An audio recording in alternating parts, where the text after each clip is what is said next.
Last night, the Angels jumped on the Rays early, taking game 1 of the series. Tonight, red-hot right-hander Chris Archer goes to the hill, hoping to get the Rays back on track. It's the Rays and the Angels right now on Sun Sports.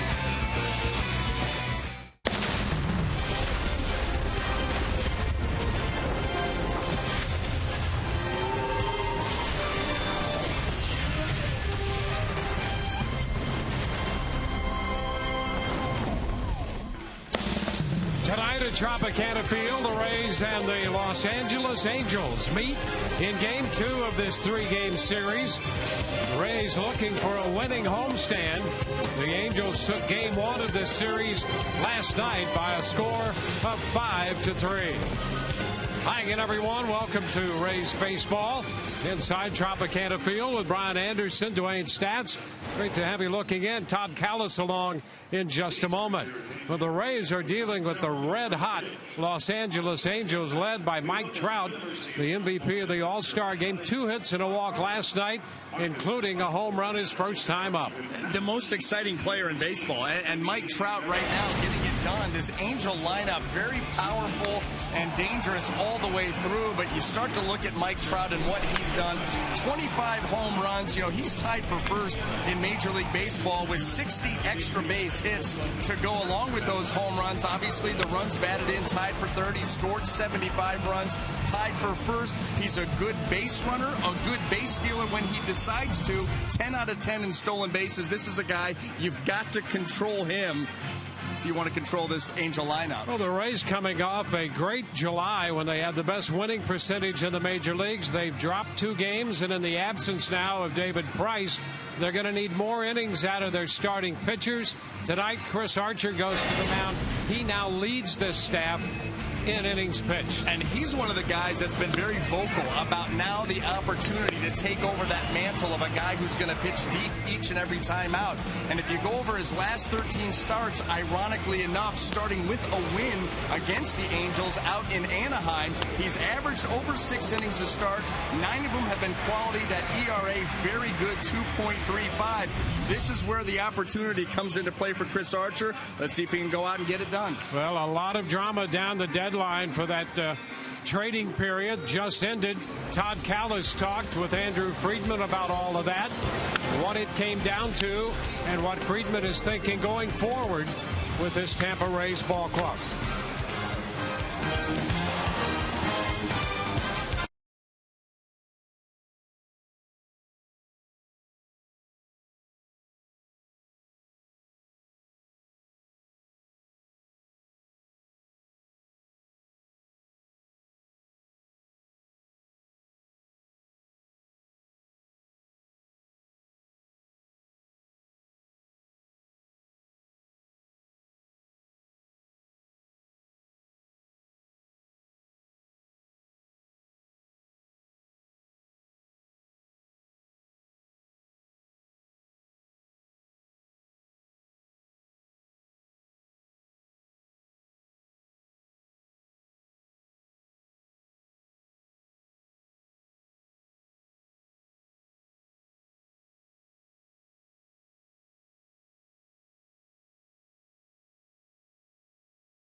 guards the deal. They also in that deal got a Sam Fold, got a Braden Geyer, got a Robinson Chirinos, and a Hak-Ju Lee. And then even more recently for James Shields, it was Will Myers and Jake Odorizzi and Mike Montgomery, who's having a stellar year at AAA. So a lot of fans have come to expect big returns in Andrew Friedman's trades.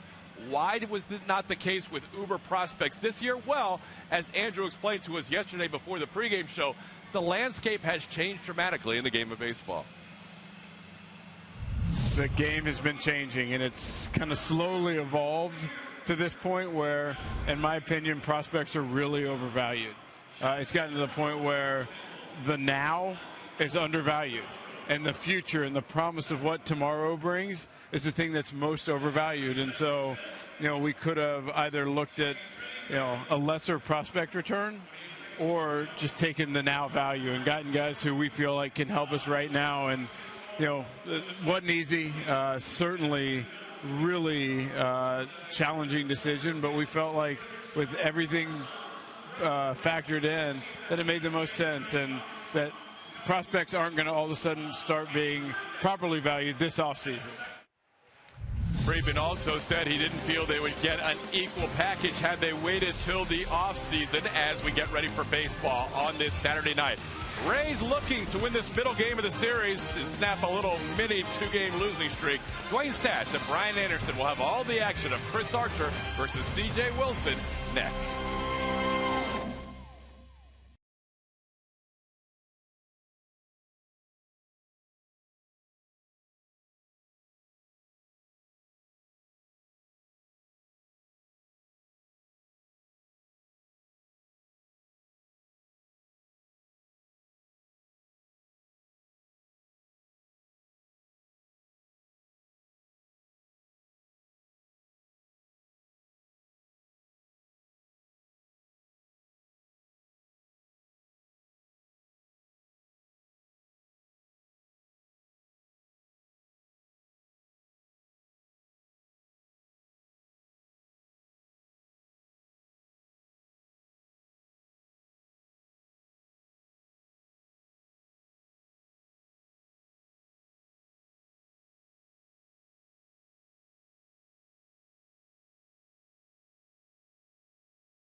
Rays to make his 22nd start of the year, facing a very hot Los Angeles Angels lineup.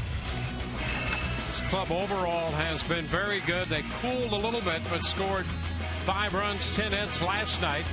Cole Calhoun, Mike Trout, and Albert Pujols the top of the order. Josh Hamilton, Eric Ibar, Howie Kendrick down the middle, David Freese, C.J. Cron, and Hank Conger. The starting lineup for the Angels tonight. That brought to you by your Southern Ford dealers.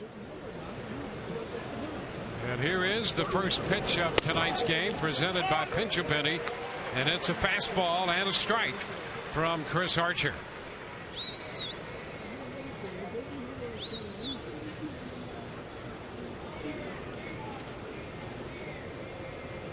Archer tonight in with a record of 6-6. A roller to the right side. The shift on, and Forsythe at second makes the play. Let's take a quick look at the Rays defense as it lines up tonight. Brought to you by Golden Diamond Source. In the outfield, left to right, Brandon Geyer, Desmond Jennings, and Ben Zobrist. A little bit different look to the infield today as we go third to first. Sean Rodriguez getting that start at third base. Yunel Escobar, Logan Forsythe, and James Loney with Kurt Casale behind the plate.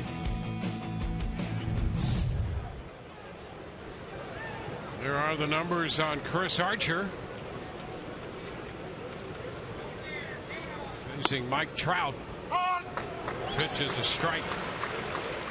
I think for the most part, that's where you're going to see Chris Archer, one of those guys that's capable of climbing the ladder. And Mike Trout, you can start to give him fits with pitches up near the letters. You see, that's where he's trying to go right now. He pops him up to the right side. Forsythe angling from second base, and the shallow right handles that. You know, the Rays pitched Trout so tough out in Anaheim. 2 for 11 in that series. And we saw the home run last night off of Hellickson on a ball that was, you know, just above the knees, low thighs. He likes the ball down. So if you can pitch up in the zone like Archer can, expect to see a lot of that. Yeah, the numbers are striking when we broke that down and looked at the hot zone and the cold zone. And that stuff up gives him all kinds of issues.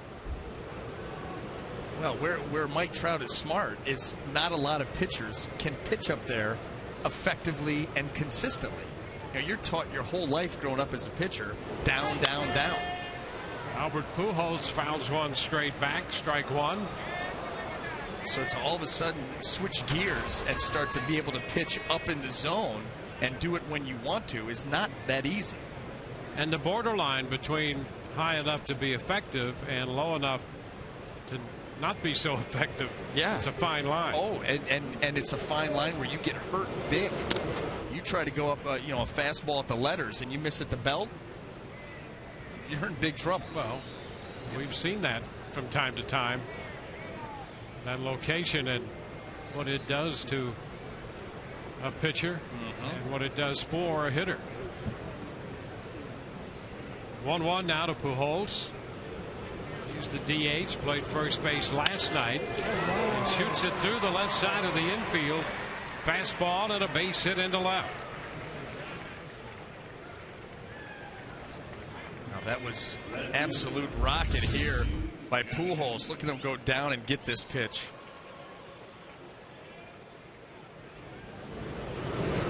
I mean, guys were not even getting out of their stance. Flat-footed, that ball scolded. That off a mid-90s fastball. Here's Josh Hamilton.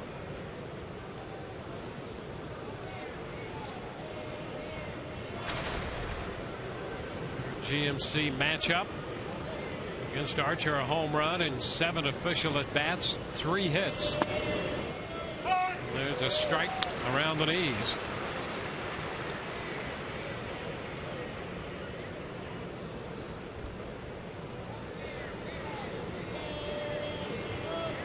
Archer coming off the 6th inning outing against Boston, his last time out there on the hill.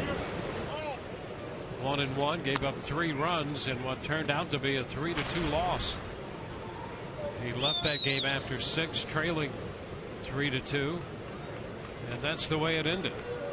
One big mistake, and that was the changeup to David Ortiz, which obviously got a lot of play. Slider misses up.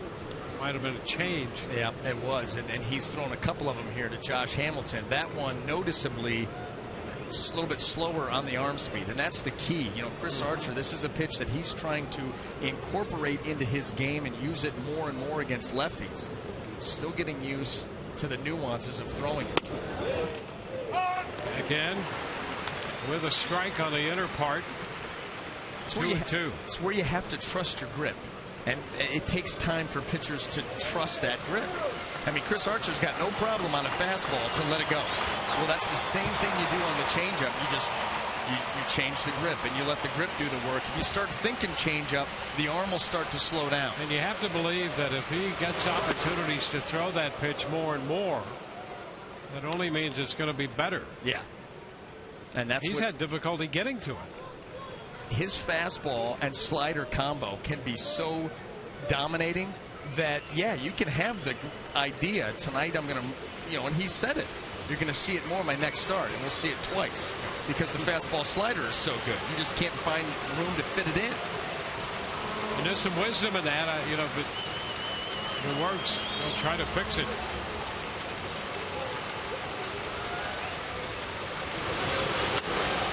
Foul ball on the 3-2 pitch. And as good as Chris Archer's stuff is, you will see him as he continues to mature as a starting pitcher in this league and continue to go around the league and guys get more looks at him. That changeup will start to play a little bit more prominent role than it does right now. And when he has now 3 weapons to go to, look out, because he can get it done with just 2 right now from time to time. With 3,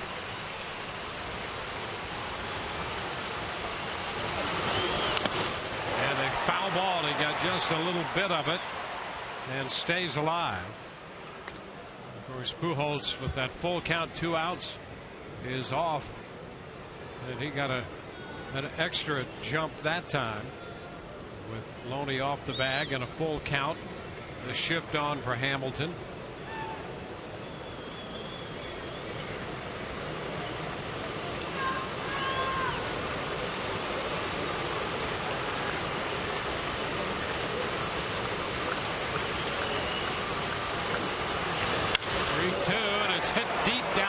Side and foul. Home run distance, but fortunately for the Rays and Archer, foul. Boy, look as he tries to rip this slider, it does nothing. So not only Josh Hamilton picks up spin, but then he's not even contending with a pitch that's breaking very much. Fortunately for the Rays and for Chris Archer, he was out in front just a little bit too much. I guess that hand's okay. Wrist. It would appear. Yeah. Hit last night.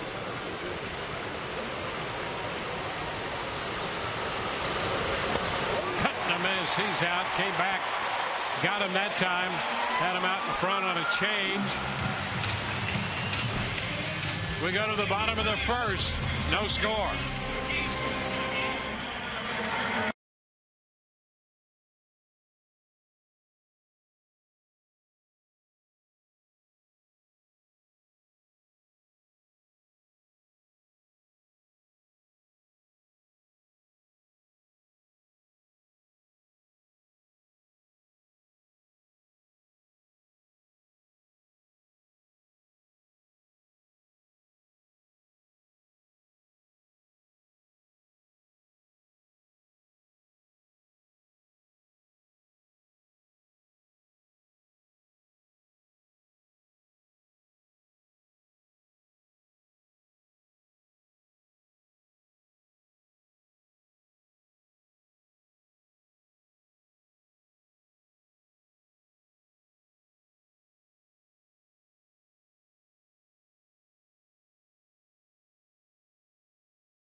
For the first inning, let's take a look at the Southern Ford starting lineup for the Rays. Desmond Jennings, Ben Zobrist, and Brandon Guyer.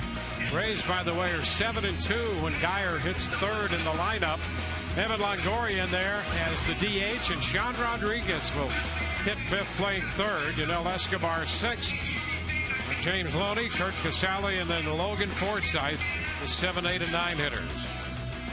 Well, they'll be going up against the Angels left-hander C.J. Wilson, making his 20th start of the season, and it will be very interesting to see how sharp he is, because it's been about 3.5 weeks since his last start. That came against the Toronto Blue Jays back on July the 9th. He missed some time, went on the disabled list with a sprained right ankle, which will be his landing leg, and so that will be something to look for too. They activated Wilson and sent J.B. Shuck back to the minor leagues to make room for Wilson to make this start tonight. And here's Desmond. Takes the pitch, and that's in there for a strike. Larry Vanover is calling the balls and strikes tonight. He is the crew chief.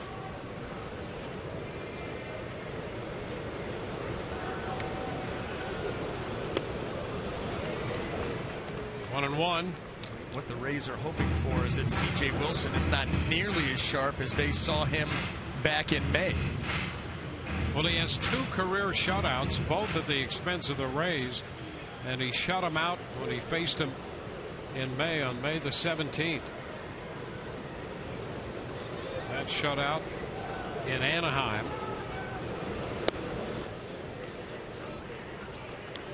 Too close with the fastball. 2-1. There's 2 walks, 5 hits in that shutout.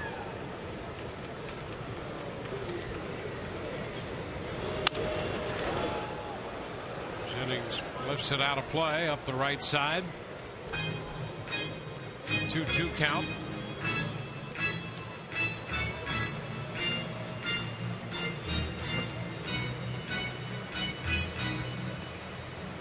Well, I'm on our favorite website right now, Dwayne, looking at C.J. Wilson and the pitches that he features. Yeah, it's pretty interesting, isn't it? There aren't There's enough, a whole list of there aren't enough fingers.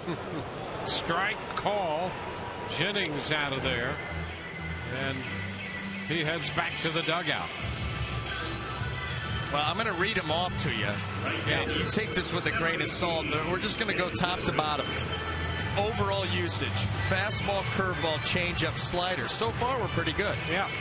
Cut fastball, split finger, and knuckleball. Yeah.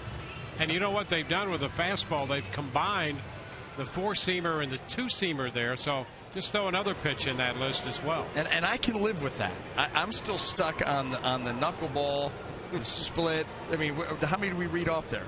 We've got at least 6 or 7. Yep. Not to mention the differentiation between, 4-seam, 2-seam. So you go index finger, maybe a swirl, pinky. I mean, who knows? Yep. So be on the lookout. Anything strange, well, that's all part of his repertoire. Picks up a strike. Wait, 1-1. In an interesting career, too. He became a full-time starter in 2010. In that role, he's 69-43. But this is a guy that also has 52 career saves. Yep. And growing up was not exclusively a pitcher. He didn't pitch as much as most guys who are pitching in the major leagues right now. So it's a 33-year-old arm, but in terms of wear and tear, maybe not so much.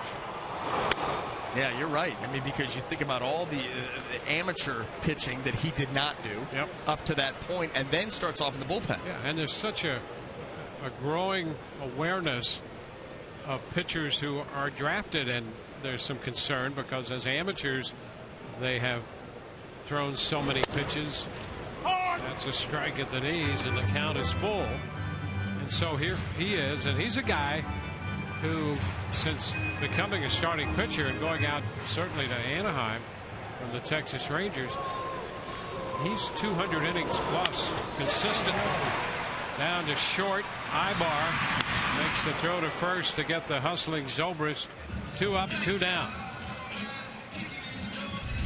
Let's take a look at that Angel defense as it lines up tonight. Brought to you by Golden Diamond Source. In the outfield, left to right, Josh Hamilton, Mike Trout, and Cole Calhoun. Across the infield, third to first, David Freese, Eric Ibar, Howie Kendrick, and C.J. Cron.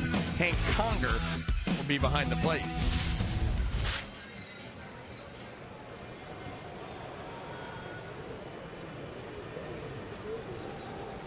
here's Brandon Guyer, hitting .272 for the year. Takes one a little low, a ball and no strikes. Just continue to love what Brandon Guyer brings to this Rays team.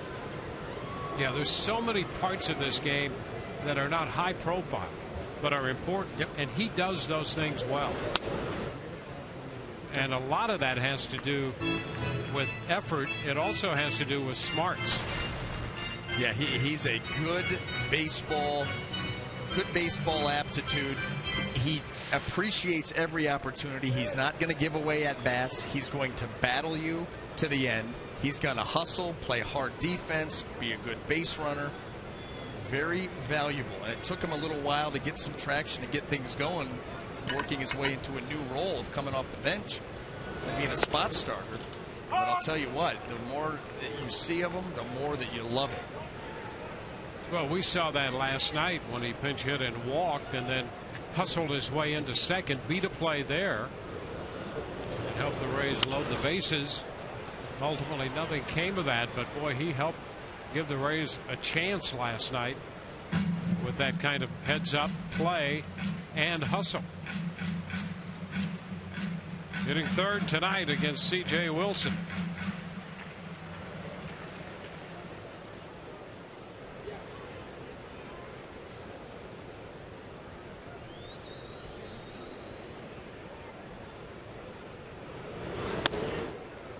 And a full count.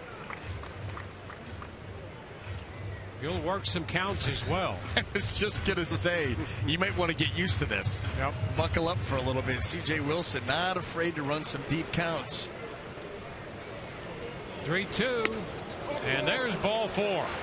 So the Rays get a base runner with 2 outs in the first. We'll get Evan Longoria up there.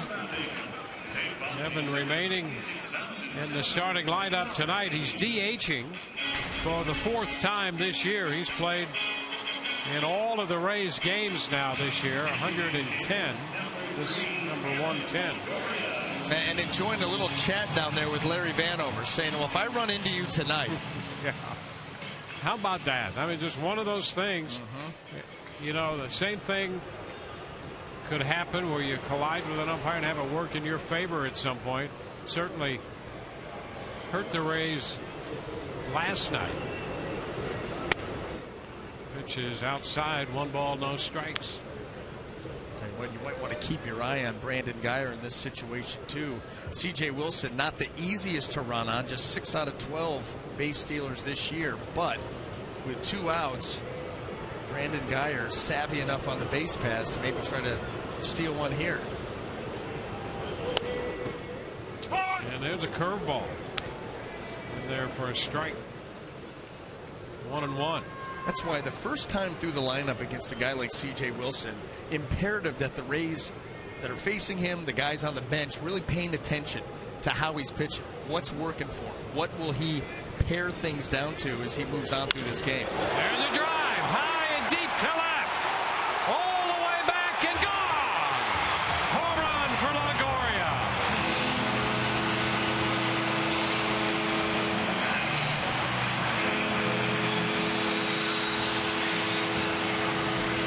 Evan Longoria gives the Rays a 2-0 lead with his 13th home run of the year. And I think if the Rays dugout is paying attention, they'll realize that this pitch from C.J. Wilson does not work. Middle of the plate hanger. Well, what a great look that is via Phantom Cam. The swing, contact. The ball lands in the seats and left. So the Rays break out in front tonight.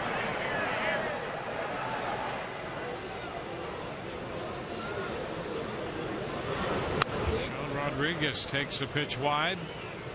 The ball, no strikes. Did the same thing last night too. What looked to be going to be an easy inning for C.J. Wilson. First 2 outs, a 2-out walk, and then 1 bad pitch, and the Rays get 2 runs out of it. 2-0. So Evan with the home run, now 600 career runs batted in. It's his second career home run off C.J. Wilson. Just 5 hits off him, 2 for home runs.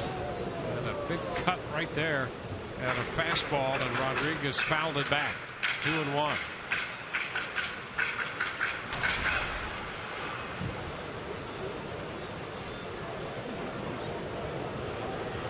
So Evan continues to add to his franchise lead in career RBIs. He surpassed Carl Crawford 3rd week in July, and now gets to 600.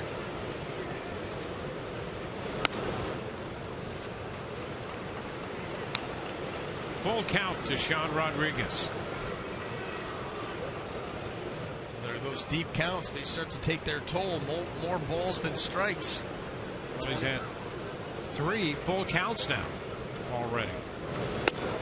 And that is strike 3 called. Sean Rodriguez caught looking. The Rays get 2 on the home run by Evan Longoria. Through 1, it's 2-0 Tampa Bay.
Tonight for the Rays, goes deep his first time up there with a man on, and so it's 2-0. Moving into the 2nd inning, Chris Archer with an early lead. He'll face Eric Ibar to begin the 2nd, and Howie Kendrick and David Freese.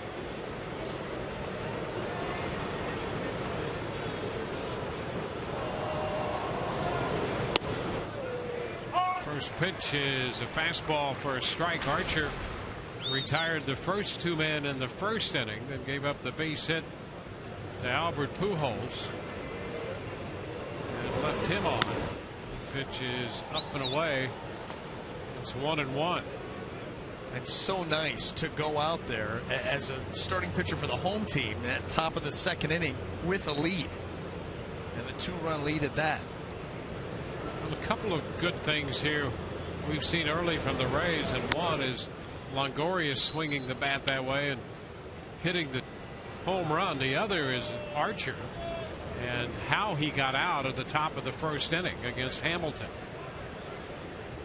I think you're going to see a very focused Chris Archer in this game. Not that he always isn't focused, but I think it's going to be hyper tonight. Foul ball there, 2-2. Well, he threw a great pitch to Hamilton to get him.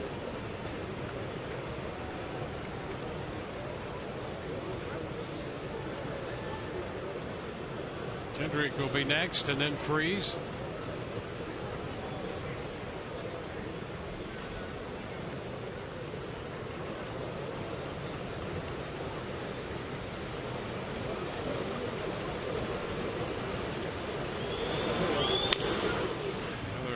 her foul. Alfredo Griffin with the pickup.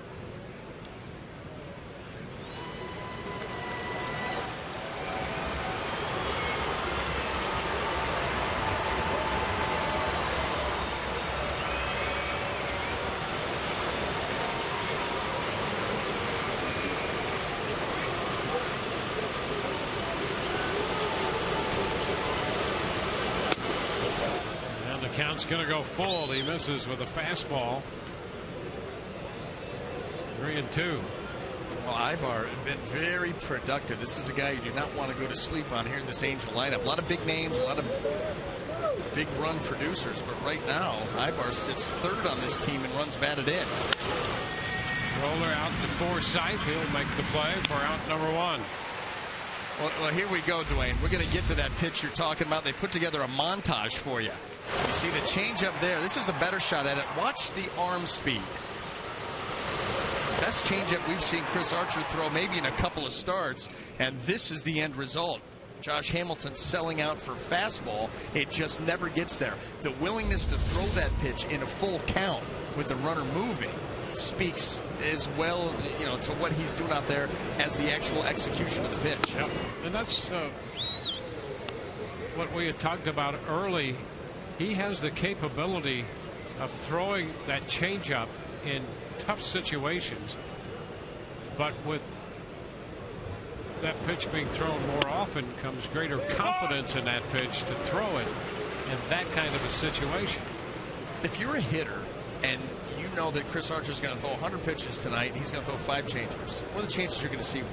And you may see one, maybe 2 if you're one of the go-to guys, left-handed hitter. But the more that he does that and has success with it, now hitters will start to have to respect it, look for it, and maybe it's part of the equation that night. Right now they're looking at 2 pitches. When they have to start to look for 3. Yeah. And I think it's important that he's introduced that in an effective way in the first inning. Early, yes, against one of their big boys. Yeah. 2-2 now to Howie Kendrick. Yeah, that wasn't a 2-2 changeup or a full count changeup. 2 outs in the second against Sherrod Holt. Yeah. I mean, this is against your runner on Josh Hamilton, who just popped an off-speed pitch for a home run foul. And you come right back full count. It's a foul ball out of play, and so the count holds at 2-2. And don't think Josh Hamilton going into that dugout, and everybody's like, was that a changeup? Yeah. And now they're all talking. Mm-hmm. Exactly what Archer wants them to do. Be aware of that.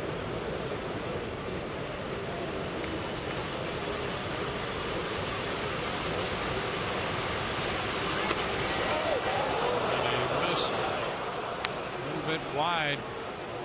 Slider breaking off the plate. And a full count here to Kendrick.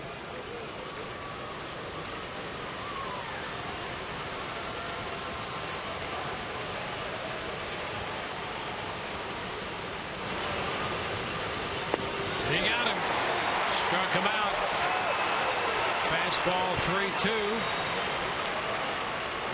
3-2. 2 strikeouts in the game. Hamilton on the change. Kendrick on the low heat. Just below the zone. Some good late action on that pitch as he keeps it down middle.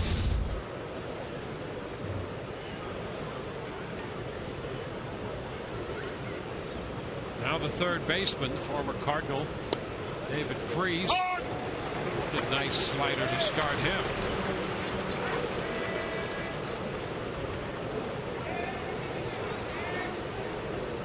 Angels started the day a game back in the American League West.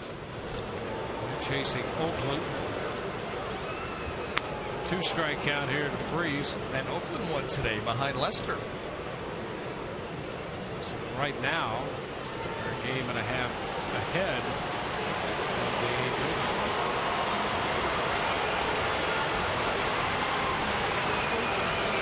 Angels have been a hot team. And you know the Rays have been hot as well. It's 1 ball, 2 strikes.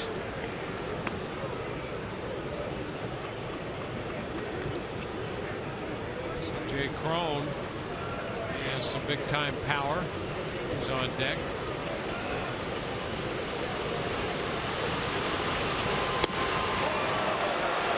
Go. Boy, you can see the entire infield start to go, and on the appeal, Vic Carapanza says he went.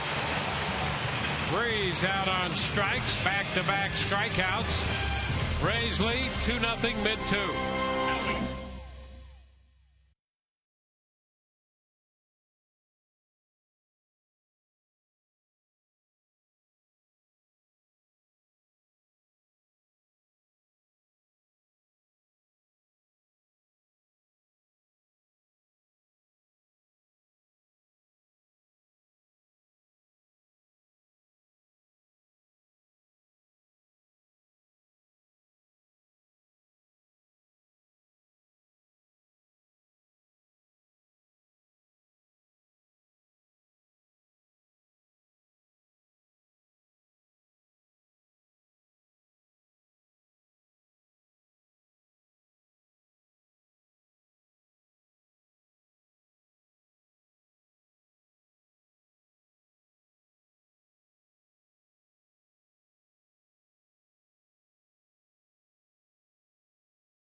And by Checkers, big Philly flavor, small price. Checkers Philly cheesesteak and the new Chicken Philly, each just $1.99. A little rain earlier, but a beautiful St. Petersburg sky now as the Rays and the Angels move into the bottom of the second inning. Here at Tropicana Field, and Yunel Escobar takes the pitch too low. 1 ball, no strikes. Escobar, Loney, and then Casali due up. It's a little bit off the corner. 2-0. Yankees batting in the 9th inning at Boston with a 6-4 lead over the Red Sox. The Orioles with a run in the first. They're batting in the bottom of the second, leading the Mariners 1-0.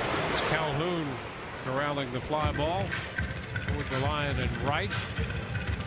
First baseman, number 21, James Loney. Blue Jays are on the road in Houston. The Astros batting in the bottom of the second inning, leading 2-1 in that game. And the Athletics beat the Royals 8-3 in Oakland, with Lester picking up the win. Vargas took the loss. Here's James Loney.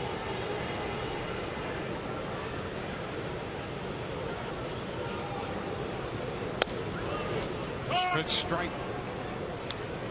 Wilson starts Loney with a fastball.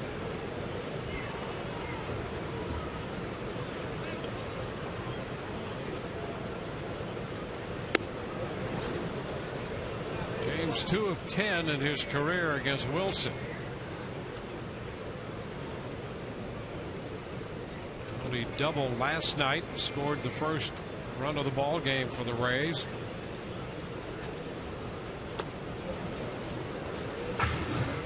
Now it goes to 2-1. When you look at the Rays schedule the next 5 days or so, and you're talking about facing 2 teams, obviously the Angels chasing the A's.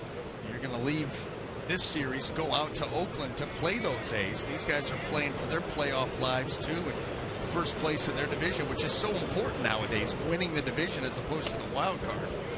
So the Rays, listen, 5 more tough games against these teams. They're going to have to bring it every single night. Rays are playing the 2 teams with the best winning percentage in all of Major League Baseball here, back to back. Oakland started the day at 6-11, and the Angels tonight at 6-02, and the A's have won their game. All of these teams, when you get to this type of year, especially when they're up there at the top of the division, motivated to win every single night. Never going to take a night off. Headed toward the middle, and a base hit into center. Maloney's on base again. He continues that streak of reaching base safely. That's 21. It's amazing how James Loney can continue to find holes. No matter how teams will defend him, he still finds a way to squeeze that ball through. Base hit machine.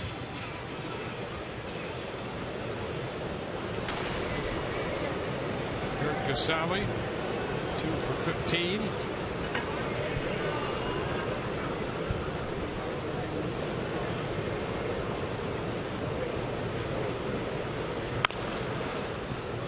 First pitch from Wilson, chops it foul. And the other thing interesting about that at bat right there from James Loney, and he's getting a different look from C.J. Wilson from the left side. But the Angels last night pitched him in most of the game. Got a couple of inside out soft fly balls to left field. And so being aware of that, when C.J. Wilson comes in there, he stays right inside it and takes it back up the middle. Good adjustment made from day 1 to day 2 in the series. 1-1 to the Rays catcher. Well, that's what they always say. It's a game of adjustment, and Loney is a smart hitter up there, anticipating and cataloging how he's been worked before.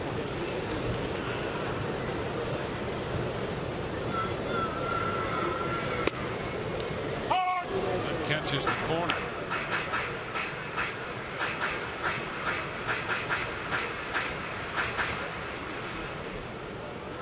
Logan Forsythe is on deck.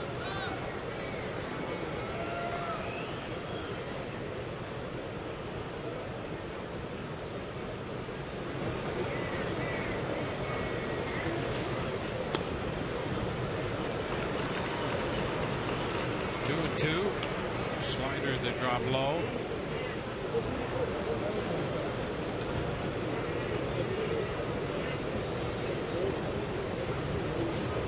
C.J. Wilson in here, 33 years old.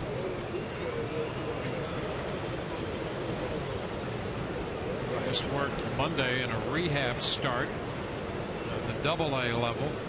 It's 5 1/3 innings. This one blocked by the catcher Conger. The breaking ball down and in, runs the count full. So important that a catcher will work. You see Conger getting down in front, leaning over top of that ball in the dirt, smothering it, keeping it close.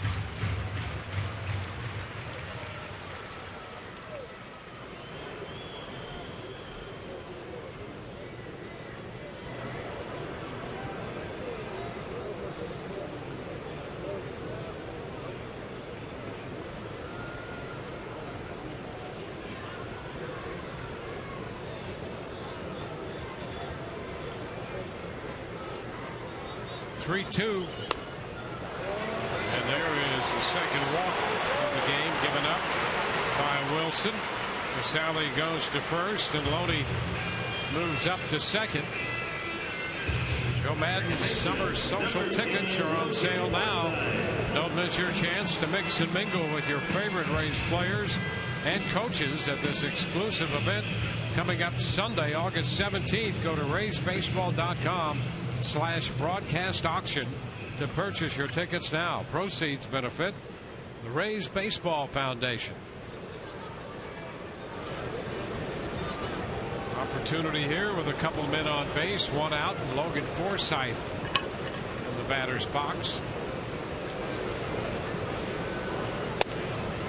Logan looks at a strike. Forsythe hitting .248 overall and a little over .260 against left-handed pitching.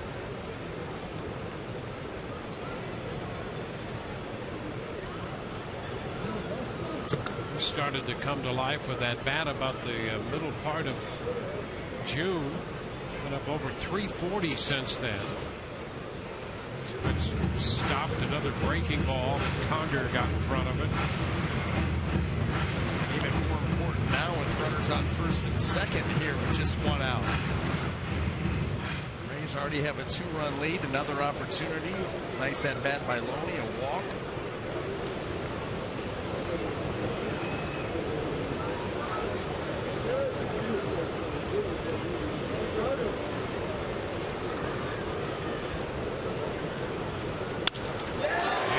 Center field, a soft liner that falls in there.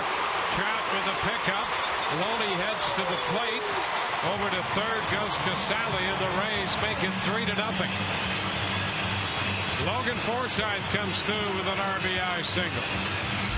It doesn't try to do too much. This delivery here by Wilson is down middle. And Logan Forsythe just stays inside of it.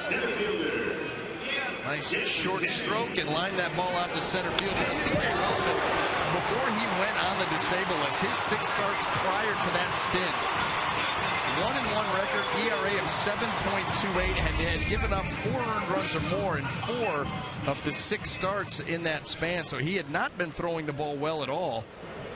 Had those 3 weeks on the DL and comes right back, and the Rays are getting to him early. Yeah, he had a whole stretch of at least going 100 pitches in every start until the run that you just referenced. Jennings fouls it away, and in those outings, one against the Twins, Kansas City, Houston, and Toronto, he progressively went 5 innings, 3 2/3, 4 1/3, and 3 2/3 in that last start against Toronto. And if he doesn't figure it out pretty soon, he might go fewer than that tonight. The Rays have been all over him. Jennings puts down the bunt. Down the line comes Casale. He scores, and the late throw to first. Everybody is safe. Rays make it 4-0. An extremely difficult play to defend. You've got to know who the runner is. C.J. Wilson here with thoughts of cutting that run off at the plate. Once he does that, forget it. Not going to get Desmond going up the line. Not going to get most everybody going up the line once you do that. So the Rays, as we've seen them so often do, pull out the bunt there, and they get the run home. It's 4-0 now.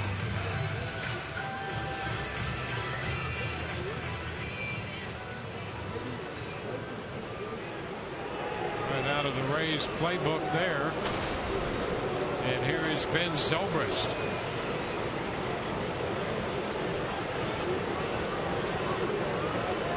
Forsythe at second. Jennings aboard.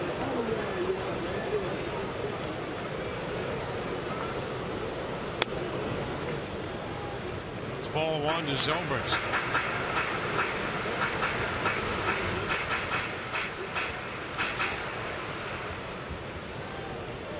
Ben at 273, coming off a 2-for-5 night last night. He's hit over 360 coming into this game against left-handed pitching. Now he puts down a bunt. It's a good one. Throw. Not going to be in time, and the bases are loaded. Wilson made the pickup in front of Freese, and the Rays load the bases.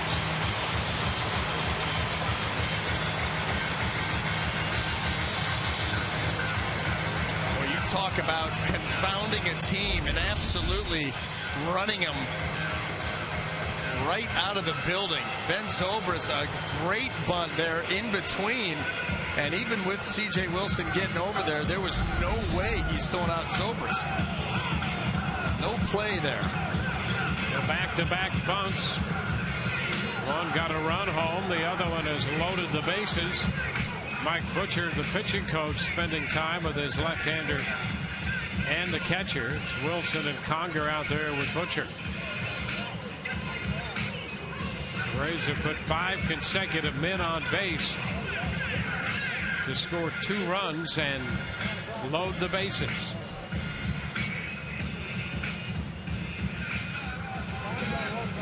Rasmus already up in the bullpen. Now just showing no signs of let up. You know, James Loney, a good at bat. Then he walks Casale. Forsythe does a nice job shooting the ball to center field. Back-to-back bunts. You got a frustrated pitcher on the mound struggling. Already down 4. And Brandon Guyer, who walked and scored on the Longoria first inning home run, bats again in the second. Fouls it away, strike 1.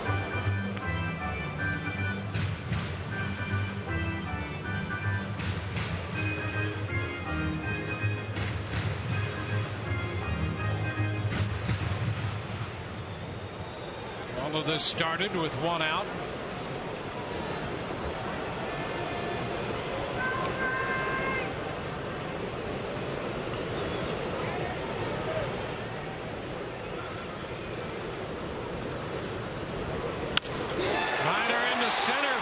Hit. Forsythe scores. Jennings heads to the plate. A base hit, driving in 2 more. It's 6-0. Guyer punched it into center. The Rays make it a 4-run inning so far. Well, everything that C.J. Wilson is throwing up there, the Rays are all over, and Mike Scioscia has seen enough.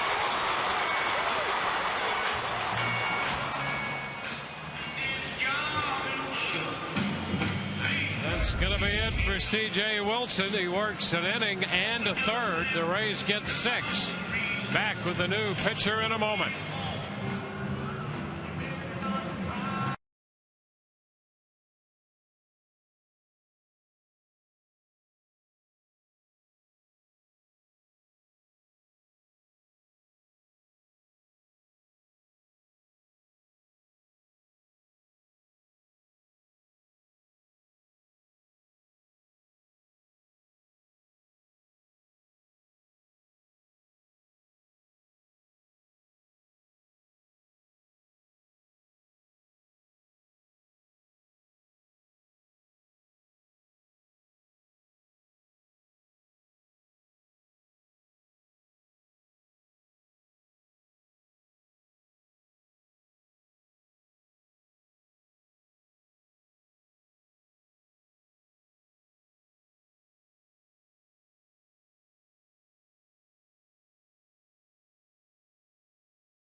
Longoria, who homered in the first, will be coming up now in the game tonight and all season long. Tires Plus donates $100 to the Pediatric Cancer Foundation for every Tampa Bay Rays home run televised on Sun Sports. Evan got the scoring started with his 13th home run of the year in the first.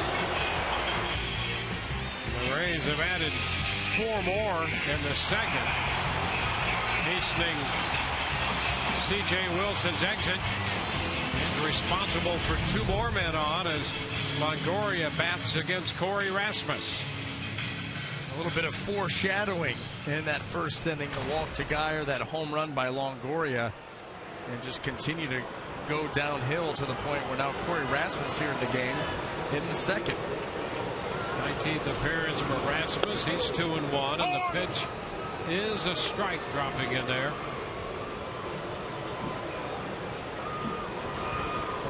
Geyer at first, Zobrist at second.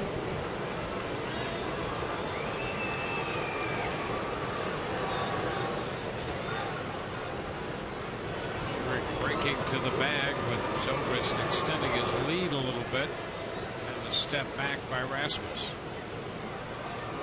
Rasmus, fastball, curveball, slider change, the 4 traditional.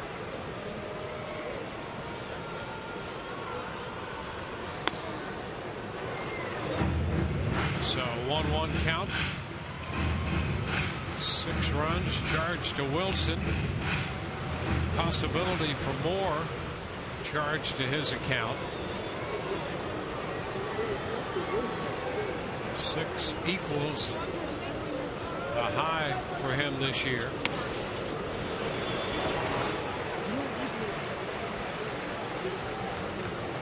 Up 6 runs in each of his last 2 outings before going on the DL. And in the outing that started that 4-run stretch of trouble, he also gave up 6. So he's given up 6 runs in 4 of his last 5 outings, going back before he went on the DL. By Popper, short center, Kendrick out for second base on an infield pop. He takes care of the formality for the infield fly.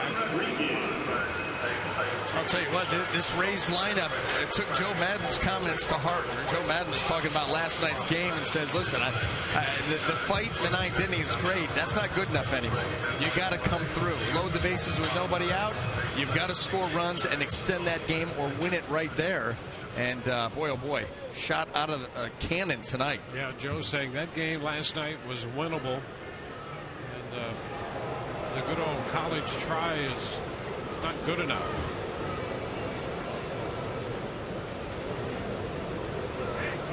Sean Rodriguez. Strike a slider.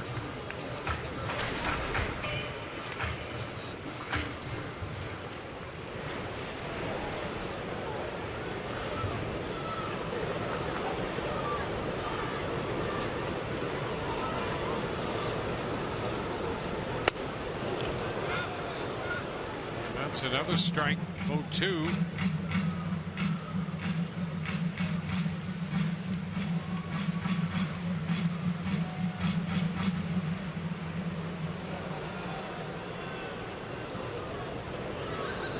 Rays have followed a 2-run first with a 4-run second. Rodriguez, the 9th man to come to the plate in the inning. Enough of that one to stay alive on an 0-2 swing.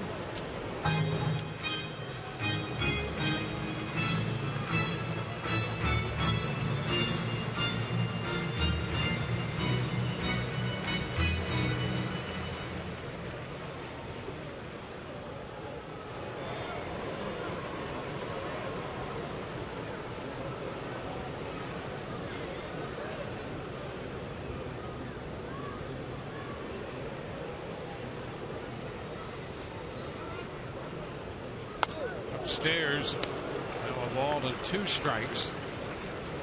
C.J. Wilson pitching an inning and a third, the shortest start against the Rays this year. Back at the end of April, Eric Johnson with the White Sox won an inning and 2/3. An inning and a third tonight for Wilson.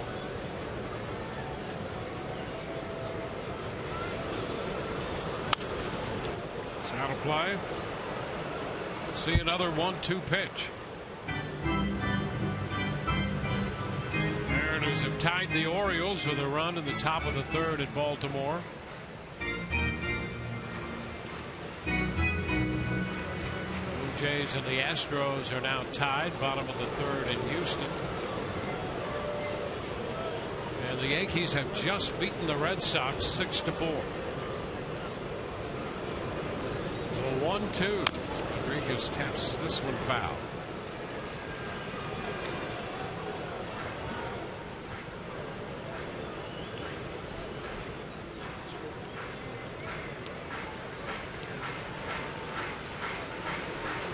deck.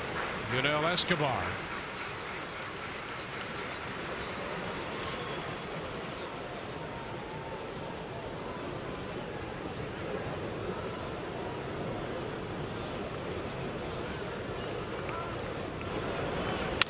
Ground ball on its way to short.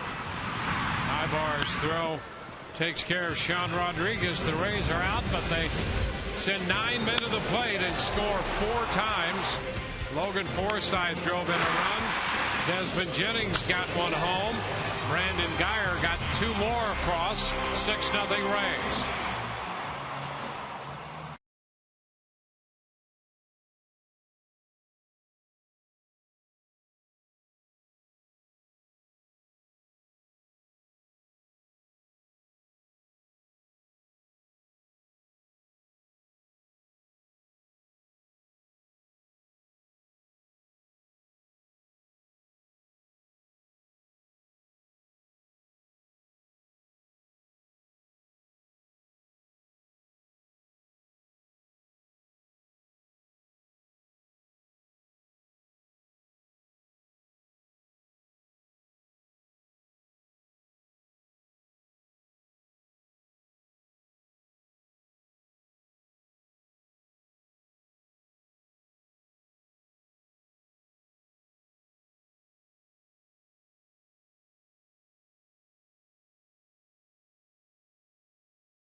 As this game moves into the third, quick start for the Rays tonight. Chris Archer with a bit of a cushion in the early part of this game throws a strike to C.J. Cron.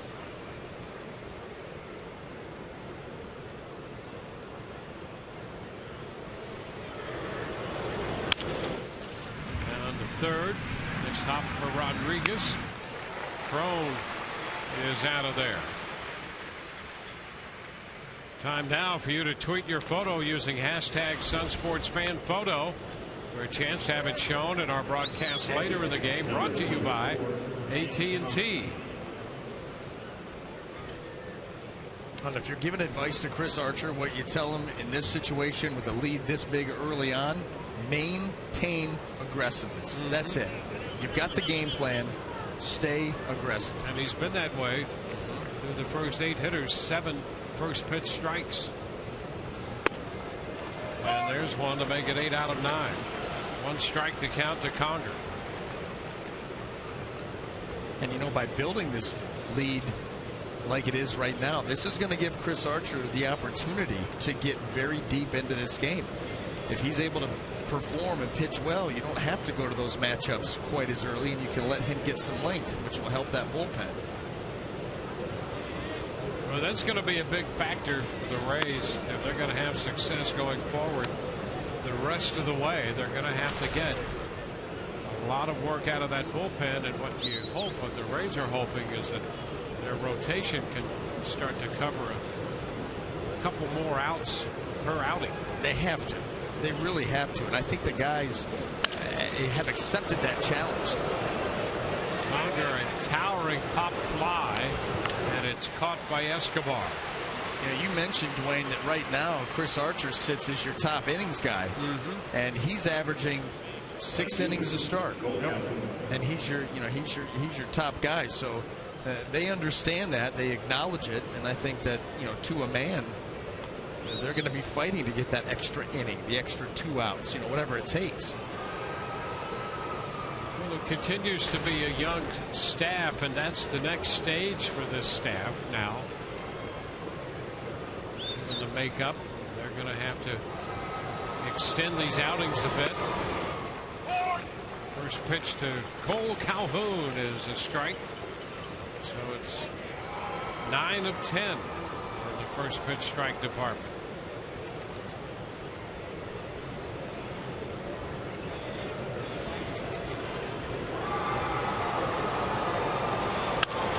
Line drive going to be over the head of Forsythe. He hit it just over the shift. Forsythe back deep there on the infield, and that one lined right over his head. Calhoun reaches for the first time. Well, there's the shift, and you see, with a lot of guys, you're going to take Logan Forsythe and play him much deeper than that. It just depends on the hitter, how he runs. So the Rays have him pulled in just a little bit. He's able to get it over his head.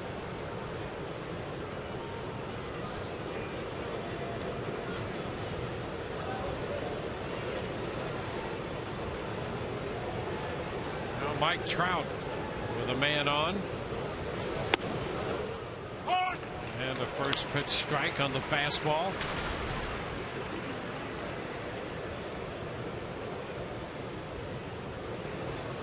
Six runs, 6 hits for the Rays, all of those charged to C.J. Wilson.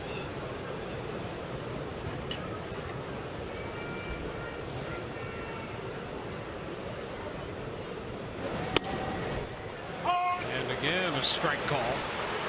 Fastball 0-2.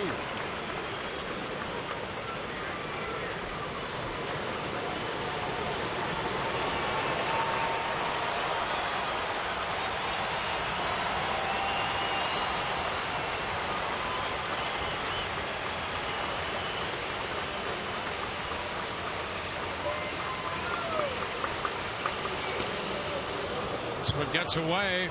Will allow Calhoun to advance. A slider. It gets away from Casale. Well, this slider here by Chris Archer is sharp and it's late. You see Casale trying to backhand that, and I think for a second there he actually thought that he had it.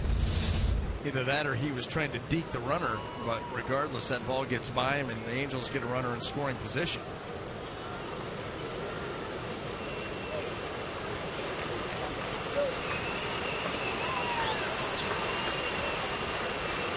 It's a 1-2 count on Mike Trout.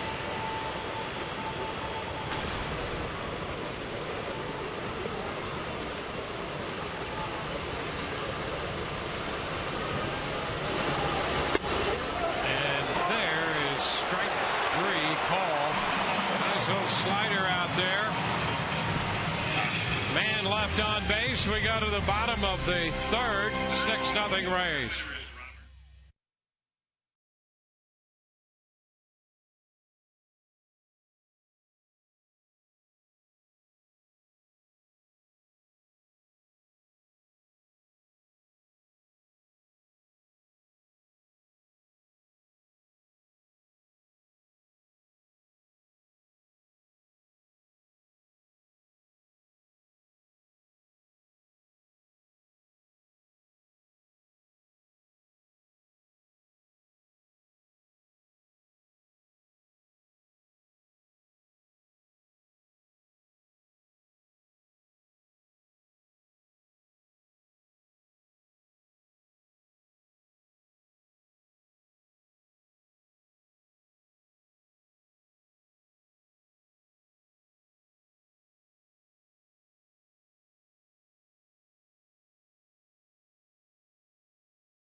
The Rays with 2 in the first and 4 in the second inning when the Rays score 6 runs.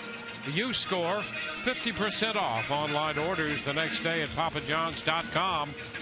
Promo code RAYS6. 6 in the book so far tonight. Fidel Escobar will open the bottom of the third.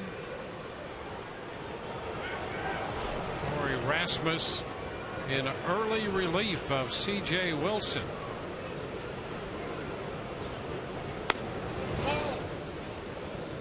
Pitches a ball to Escobar. This is going to be another night where Mike Scioscia has to go to that bullpen. And this bullpen over the last handful of days has had to cover a lot of innings.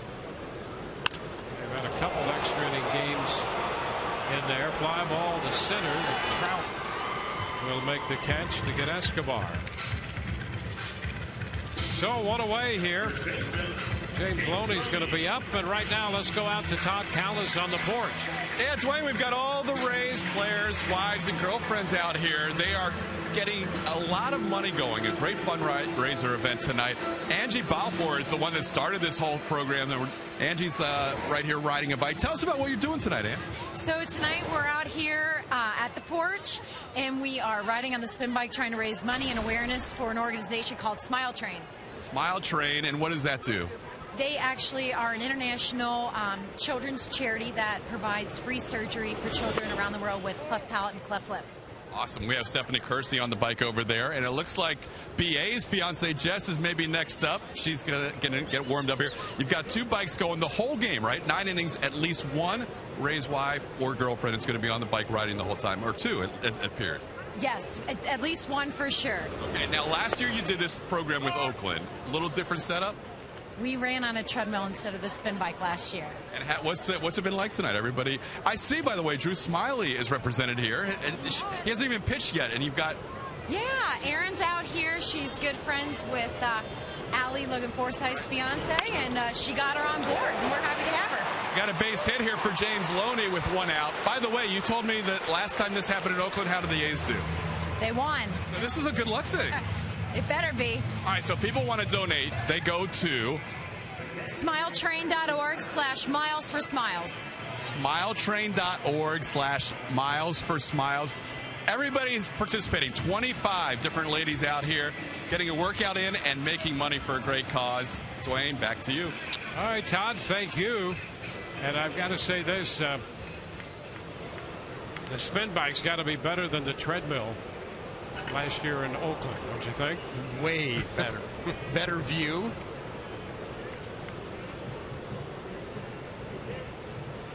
There's Casale at the plate. Here's the other thing. They're going to ride those bikes the entire game. It could be a long game. This is a long... It already is. Raised a lot of money tonight. Yeah, she's been hanging around Brian Anderson. She's got the high left hand going there already.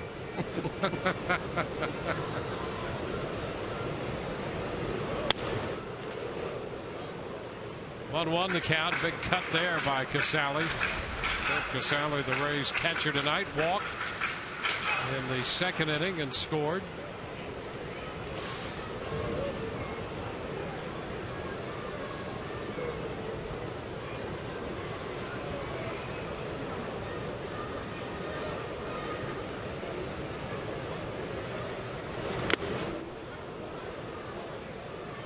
One ball, 2 strikes. Missing the fastball. If you go back to Tuesday, the Angels bullpen in a 12-inning game had to cover 6 innings. They used 5 pitchers in that one.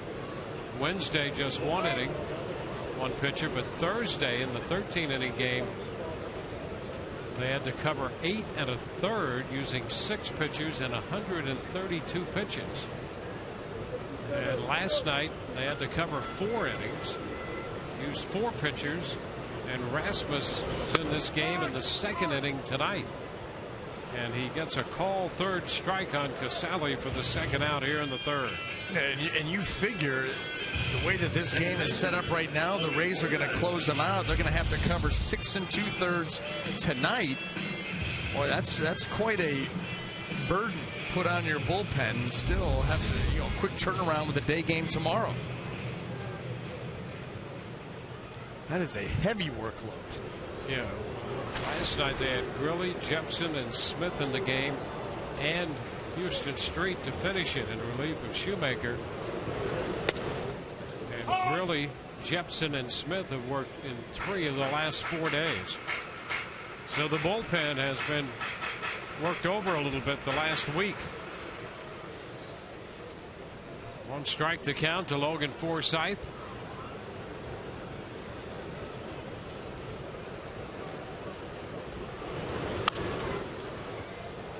Now to play. 0-2 the count.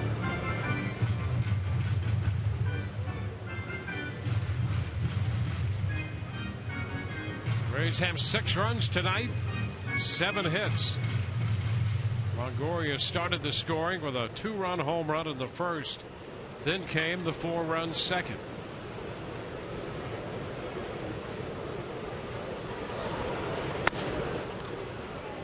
It's a ball, 2 strikes.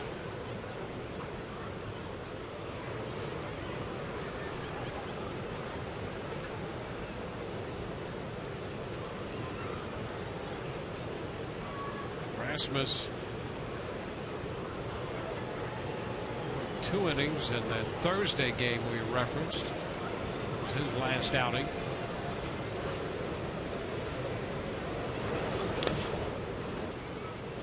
It's low, blocked by Conger. Curveball from Rasmus.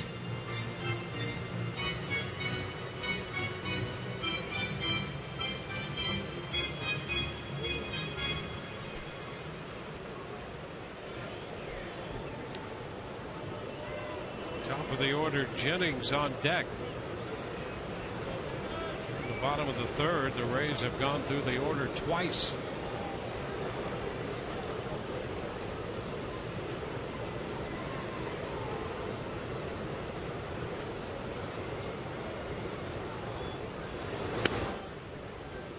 And ball 3 is low. Count is full. Logan Forsythe having a nice at bat here after falling down early. And the Rays overall came out with a great game plan against C.J. Wilson. Forced him into some deep counts. Mistakes were hit. Walks were taken. Looking to do the same thing here off Rasmus. Loney breaks on the full count pitch, and that's a strike on the outside corner to retire the side. Rays leave a man. We go to the 4th, 6-0.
bottom of the fourth. They're tied at 1. Toronto and Houston also tied at 1 in the bottom of the fourth. And guys, Baltimore right now leads the AL East by 2.5 games. All right, Rich, thank you for the update. We go to the fourth here, and Albert Pujols takes another first pitch strike from Chris Archer. That's 11 of 12 first pitch strikes for Archer. We get the jump on Pujols in the fourth. Well, if you want to go deeper into games, that's a big step in that direction. Anytime you start to count out in your favor, it just allows you to do more things. Different pitches, different locations. Popper short right. Zobrist will have to play it on one big hop as Pujols is aboard for the second time, dropping it into shallow right field. With Albert Pujols and a hitter of his caliber, you're worried about the home run ball. You're worried about balls in the gap, power strokes. To jam him and get a ball in on him like that and give up those kind of hits, that will frustrate you. Those are tough to give up. That's where you got to kind of regain your composure and get right back to work.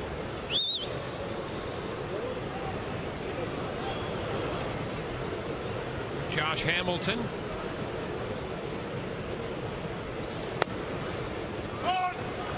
Pitch is a strike. Joe Thatcher, the big lefty, up in the bullpen.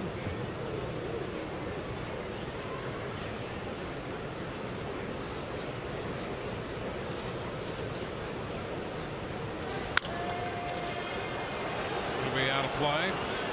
The count is 0-2. Hamilton was the first strikeout posted by Archer. He now has 4. Looking to his second hitter in the fourth inning. Got Hamilton at the end of first. We threw him a 3-2 changeup. Ahead of him, 2 strikes here. And he gets him looking this time on the inside corner with a fastball. That one around 96, strikeout number 5 for Chris. Well, I'll tell you what, you don't know how much that first strikeout with the changeup influenced that at bat, but you know that it certainly didn't hurt. And with 2 strikes, watch Chris just bury this heater. A little comeback action right there to the inside corner. Great pitch. 1 on, 1 out. Here's the shortstop, Eric Ibar, switch hitter. That's fouled back. So the count's a strike to Ibar, and the stretch continues. Now 13 out of 14 first pitch strikes to open this game. Couldn't script it any better.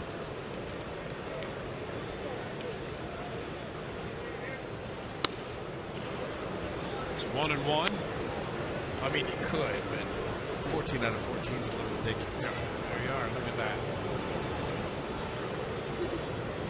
Chris had averaged a little over 16 pitches an inning this year, and through the first 3 tonight, right at 15. He's forcing this lineup to swing the bat. That was a tremendous catch by a fan. Third level, reaching over the railing. With glove. Yeah, well, you bring your glove. You've done your due diligence. You're prepared, and he was.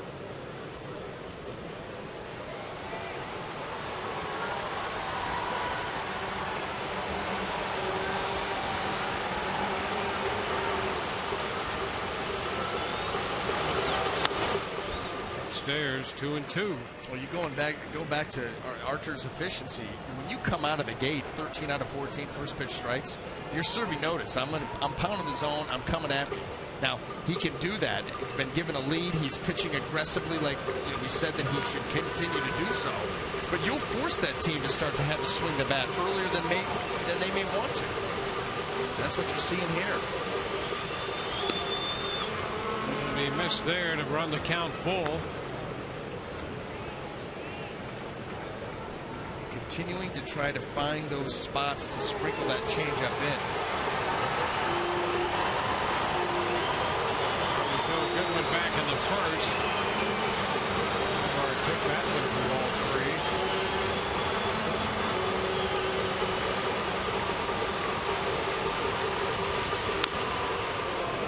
Taps it foul. Ibar has been a tough out in this Angels lineup. Been hitting .290 from the left side of the plate.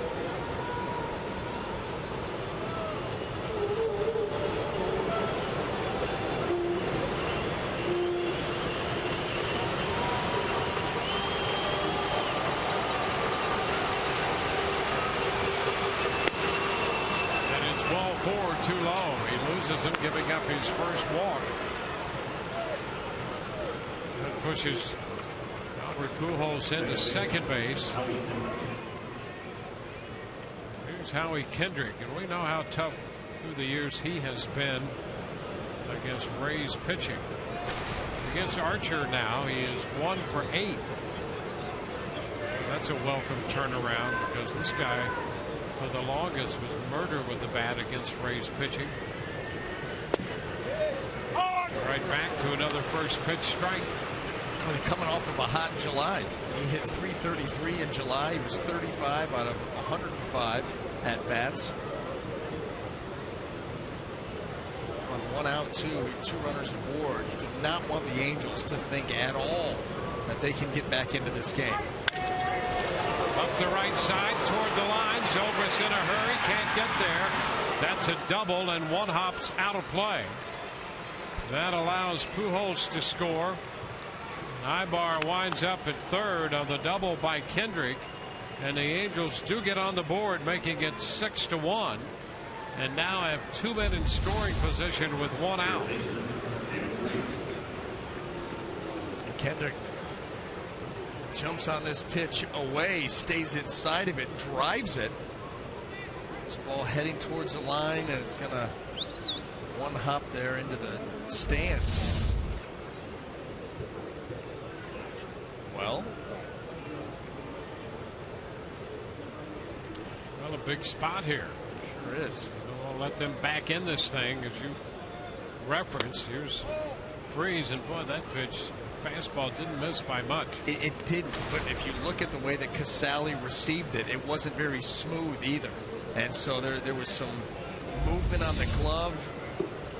See, this is not a bad pitch at all, but it was not presented well.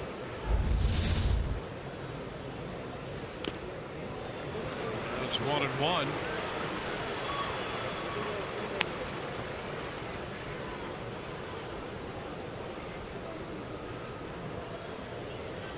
So 5 strikeouts so far for Archer. He's given up a walk, 4 hits and a run. He's charged with a wild pitch back in the third when you could make a pretty cogent argument that it was a pass ball. Boy, he just overpowers Freeze right there. The last 2 swings by David Freeze. I'm not going to make any highlight video. And this was the better of the 2.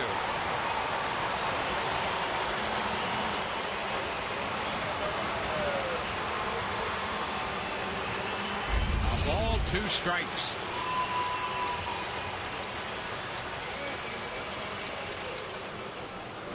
This time Casale shifting to be in front of that slider. Yeah, a much better job than he did on what turned out to be a wild pitch from Chris Archer. But this, with the runner at third, he's very active back there, showing better agility, and he smothers that ball right in front. The 2-2. Ground ball down to third. Rodriguez looked to the plate, but takes the out at first. Ibar crosses the plate. Holding at second, Kendrick, and Freeze makes contact and makes it a 6-2 game. It's always a tough play for an aggressive infielder. You know, you don't want to concede a run. You don't want to concede anything. And you see the guy trying to score right in front of you, and there's that party that says, man, I can get him. I can get him. You got to do the smart thing here, and that's to take the out. And Sean does just that. So Rodriguez throws out Freeze, third to first. Here's C.J. Cron.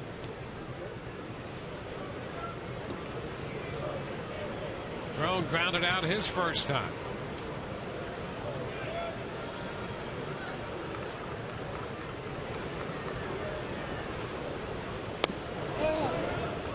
There's another pitch pretty close that's called the ball on the first pitch. 1-0. Look at this again. Yeah, this nothing wrong with this pitch at all, anywhere.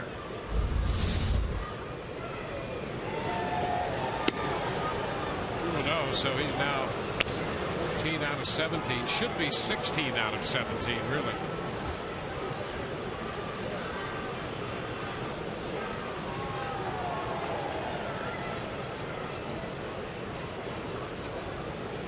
Trying to get Cron to get out of this inning and limit the Angels to 2 runs. Liner into left, however, it'll be charged by Geyer, and they're going to hold Kendrick at third base. So a nice job. The ball hit sharply, and Geyer charged it. No chance for Kendrick to round third and try to score. And he didn't need to, because that ball was absolutely smoked by Cron. Brandon Geyer looking to make a play right here, but watch how quickly it gets to him. He's still a couple of steps away from third base. That ball was roped good. So 3 hits in the inning. A couple of runs have scored, and Jim Hickey goes out to talk with Archer before he pitches to Hank Conger. And Hank Conger's got some pop in that bat. Yes, he does. Got to be careful here and make quality pitches. You make another mistake out over the plate. And he especially does from the left side.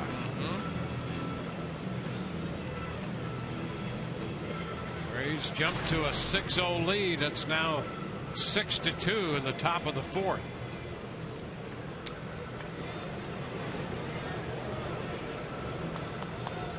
The Angels trying to push their way back into this thing.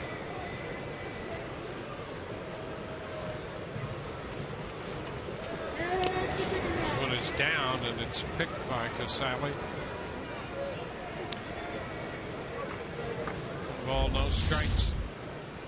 Oh, another important little pick here by Casale. Ooh, man, and that's runner on third. A little scary. Yes, it is. You like to see that body slide over there and get in front of it, because those can go awry.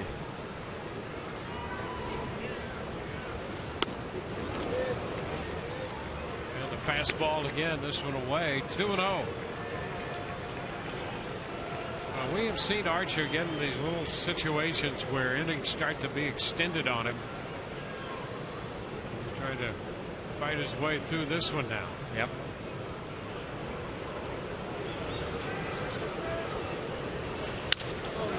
Liner into right. That's a base hit. Headed back into the corner. Kendrick scores. Cron will go to third on a double by Conger. It's a 3-run inning, and now the Angels have trimmed the deficit in half. Trim the deficit in half. You get Colt Calhoun up as the tying run. Well, this is a 2-0 fastball, and it is right down the middle. And even with Logan Forsythe out there in shallow right field, this ball hit close enough to the line. You see where Forsythe is. He still can't get to it. And fortunately for the Rays, Cron doesn't run better, or he would have easily scored on that. And Calhoun will be the 8th man to come to the plate for the Angels in the 4th.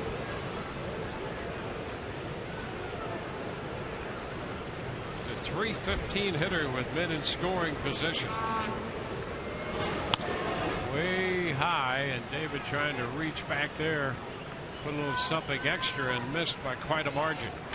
You start to have one of those innings, ball rolling down the hill starts to pick up some speed. You start to try to overthrow and do a little bit too much, and your mechanics start to unravel. And that's what happened on that delivery right there.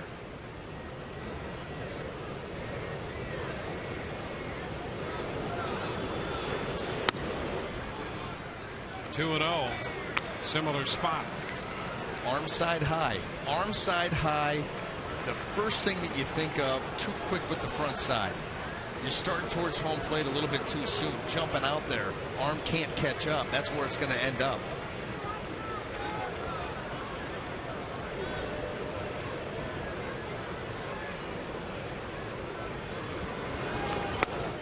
And a cut to miss. And I'm out in front. He goes with the 2-0 changeup and actually stayed behind that pitch and stayed over the rubber just a hair longer to be able to drive that pitch to its spot. Now do the same thing once you go back to the fastball. A good downhill fastball is thrown with the backside, not the front side. He misses up. So it's 3-1.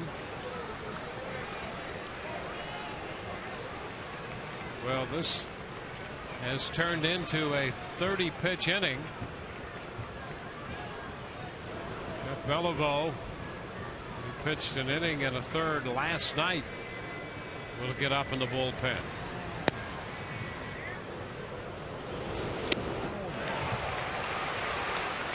Well, back to the change. Count is full. Yeah. 2-0 change and a 3-1 change. And Cole Calhoun goes after ball 4.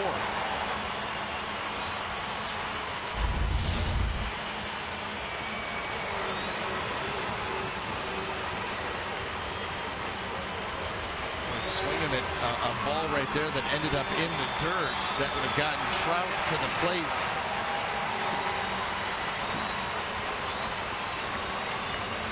We'll need one more big pitch.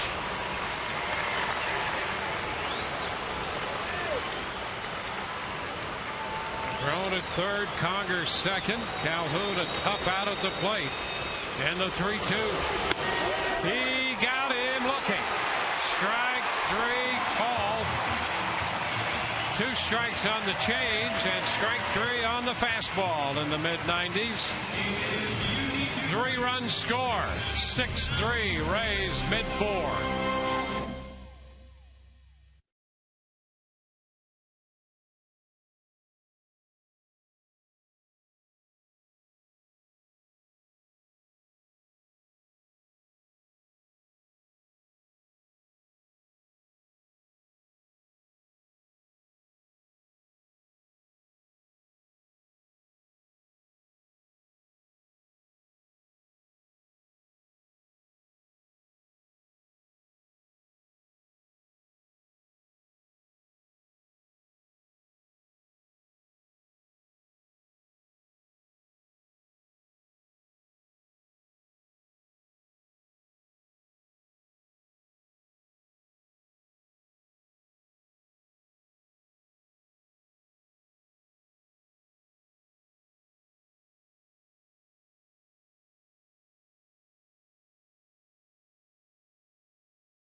Ball on Sun Sports is presented by Bert Smith Volkswagen, Tampa Bay's home of driving excitement.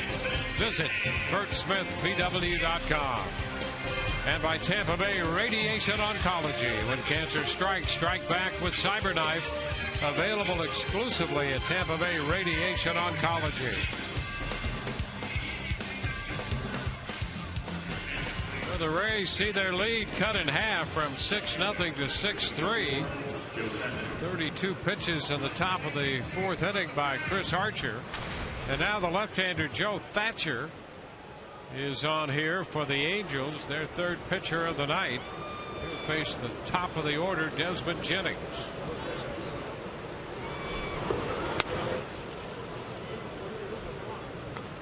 Thatcher uncoils in that first delivery and misses inside with it. Joe Thatcher, I'll just say that he gives you a lot to consider.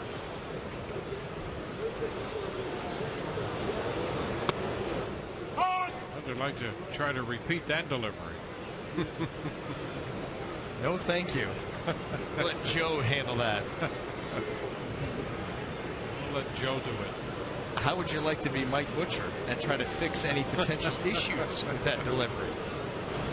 I think that you're just not arching back far enough, and you're not leaning over as the arm comes through.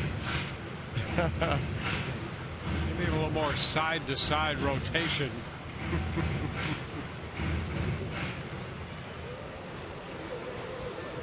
I mean, think about breaking that down. Well, yeah, just right here. There's a lot going on.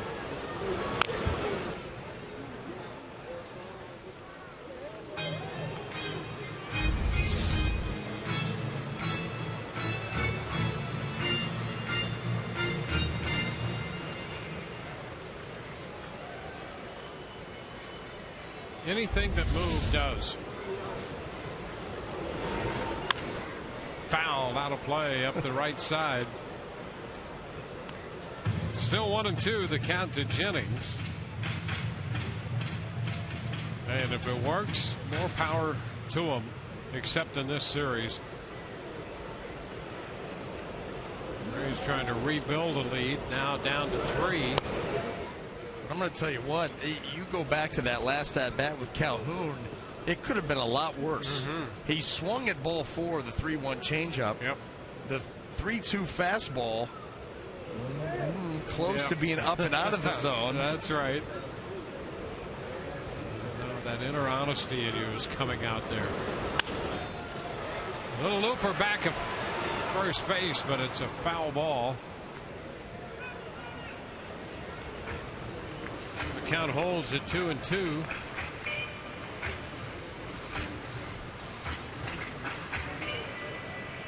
Six runs, 7 hits for the Rays, 3 runs, 6 hits now for the Angels.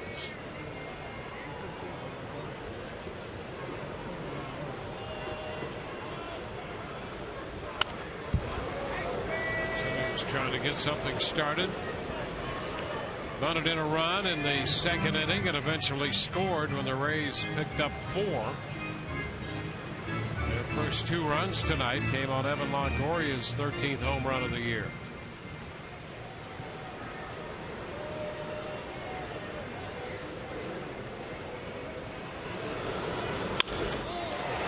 Liner into left, and it'll stay up for Hamilton.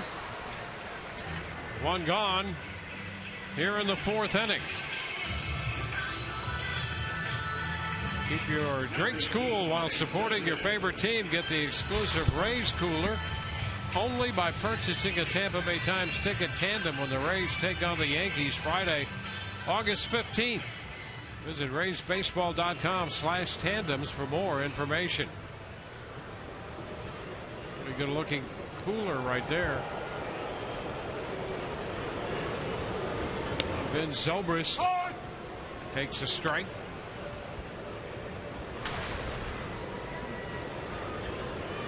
Seeing a parade of Angels pitchers tonight. Wilson, Rasmus, now Thatcher. And a base hit through the hole out of the reach of Ibar. Then on for the 2nd time. Well, important that this Rays offense does not go silent here the rest of the game and hope to massage this lead. You got to continue to keep the pressure on. And Ben Zobrist, a nice job on that breaking ball. Watch him pull the hands in close to the body and get the head out. Find a hole.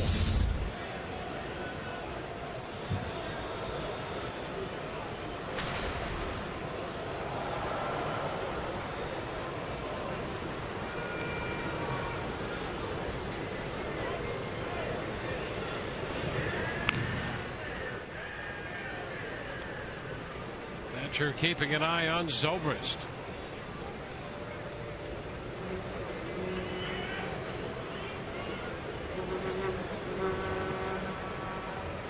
Angels got Thatcher from Arizona in early July.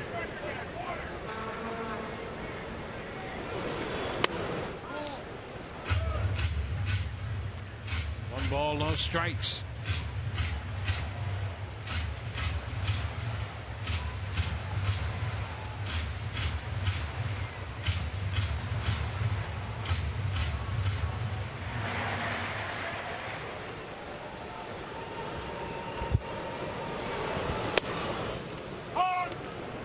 One ball, one strike.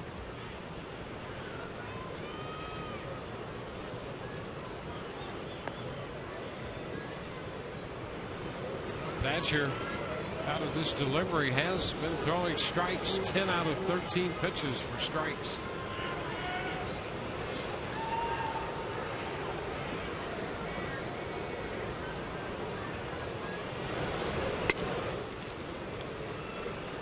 Two and one. It's got to be a challenge too for the Rays lineup. You know, you come into a game like this and you're preparing for C.J. Wilson. You're going to probably figure you're facing him 2, 3, 4 times in this game, and then all of a sudden you're able to knock him out early, and then it's going to be a parade of relievers. So every at bat, you're going to be facing somebody new, and that is not easy.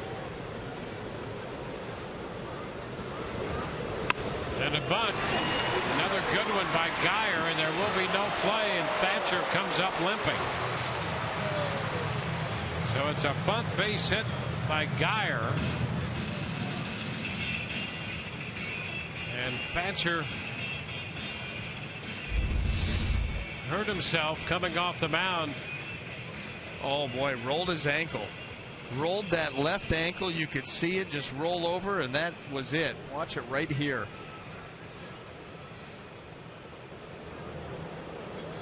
Tough to see with that pant leg, but it rolled over on its side. And that's your plant leg. That's going to end his night. Well, the Angels have used a lot of arms out of their bullpen, and they're going to have to go with another one as Thatcher limps off the field. Excuse me, that's the push-off leg, not the plant leg.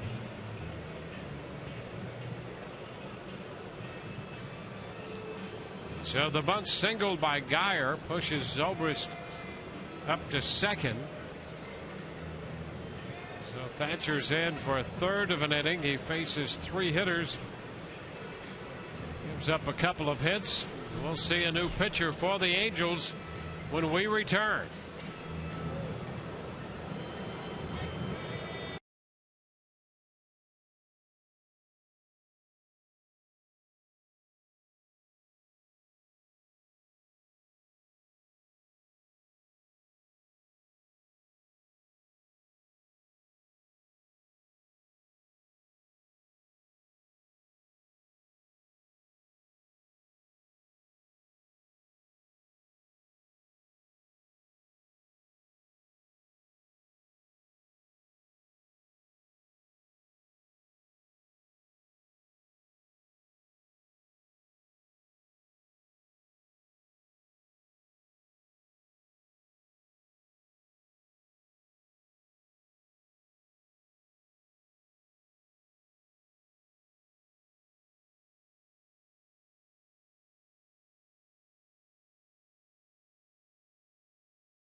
is 6-3 Rays, and we have a little bit of a break in the action as Michael Roth gets as many pitches and as much time as he likes to warm up due to coming in out of the bullpen for injury purposes. So we got a little moment here. Drew Smyly just joined the team today.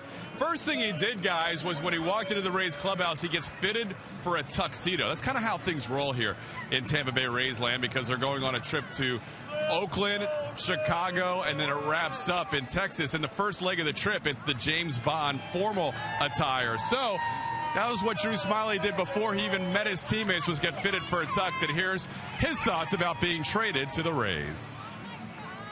I'm excited. I mean, it caught me a little off guard, you know, in the spur of the moment. But the more I think about it, I mean, I'm pumped to be here. The Rays are obviously excited about me, so I'm excited to be here, do the best I can. I mean, they got a great tradition with their pitching and everything, so I'm excited to learn from them. Yeah, it's been a long 48 hours from packing in Detroit to getting here, learning names, shaking hands, traveling. So I'm excited to finally be here and try to settle down. And as you look at Joe Madden, Drew Smyly is going to get a start in that middle game in the series against the Oakland A's on Tuesday. He does have some familiarity with a couple of the Rays players, especially Logan Forsythe. They were teammates with the Arkansas Razorbacks in college. So Drew Smyly here, his wife, as you saw earlier, participating in the Rays Wives and Girlfriend charity event where they're spinning to raise money.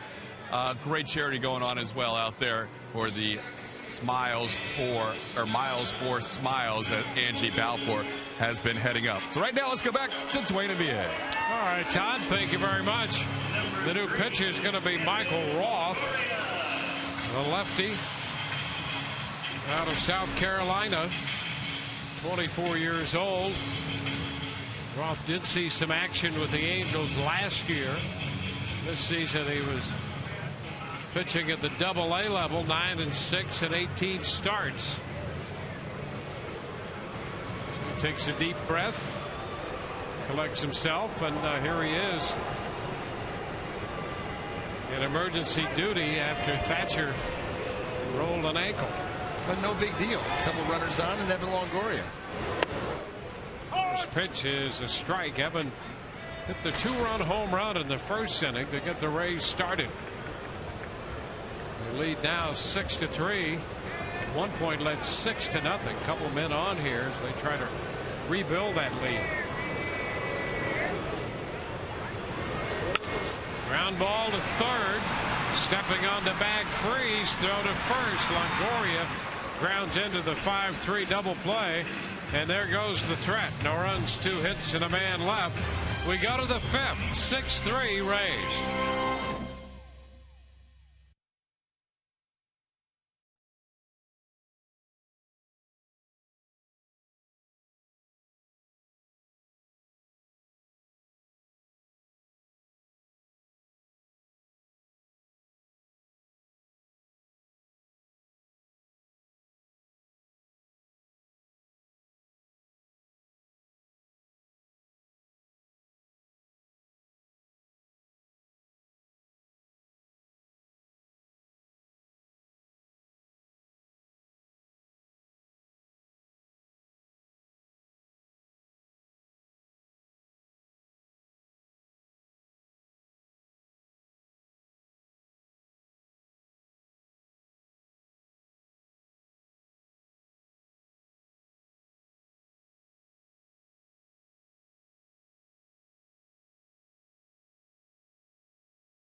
Angels in the first 3 innings, and then had an issue in the 4th.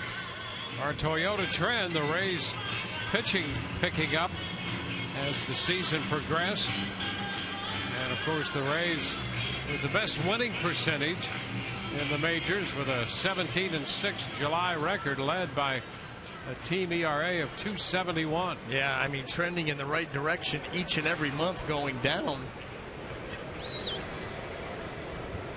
Special time for me, Dwayne. Feeling more like a man every day.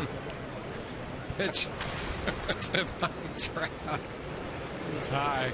1 ball to no strikes. You have a great future. The pitch is down 2-0.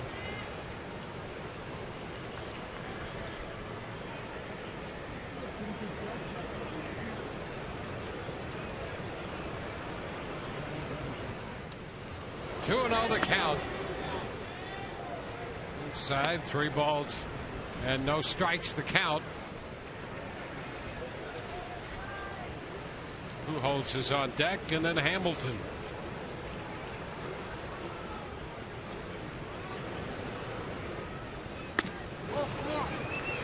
Trout walks on 4 pitches, and that is not a good start for Archer, who just finished off that 32-pitch 4th inning.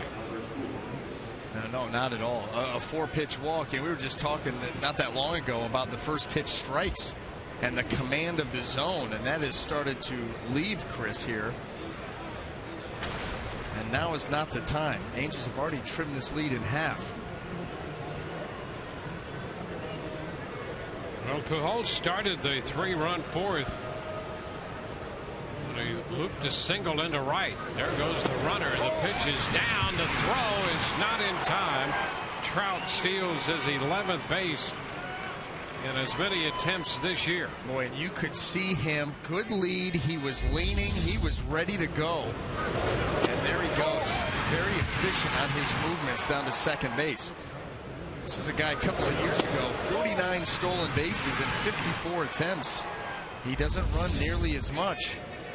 But when he wants to go, he can get it done. 11 of 11 this year. And you're seeing all the signs of the Angels being where you don't want them to be after the Rays had that 6-0 lead. Right now, the Angels are doing more than just smelling getting back into this game. They're right there and pushing the envelope. When you fall down in a game by 6 runs early, you've got nothing to lose at that point. You can play loosey-goosey. I mean, already it's the way it's setting up. You should probably lose that game. So you climb back in it. You get a couple of key hits in big spots, and all of a sudden the leadoff walk, immediately steals second. Start putting the pressure on.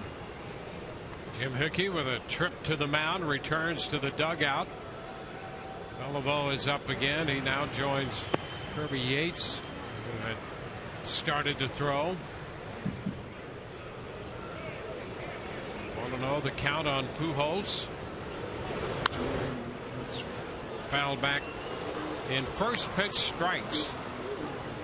Chris Archer went from 14 of his first 15 men throwing first pitch strikes, and then 0 of his next 6.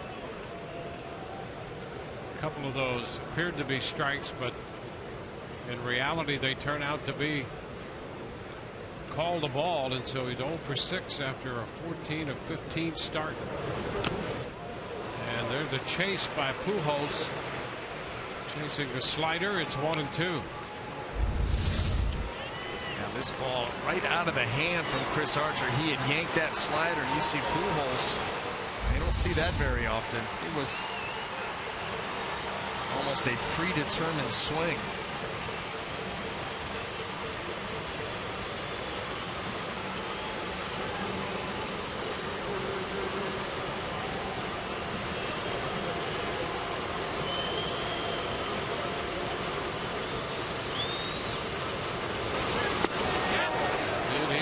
This one, yes, he did. Vic Carapazza says he's out. Pujols trying to check. That's a big strikeout for Archer.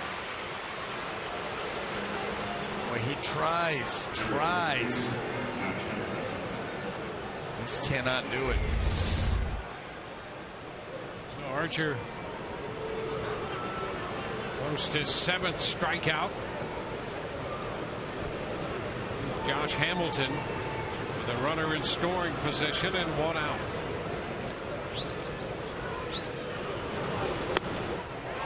Hamilton out after the pitch. Out in front, strike 1. Yeah, out in front. Another good changeup there. He struck him out on that pitch. Full count in the first inning. For a base hit by Pujols.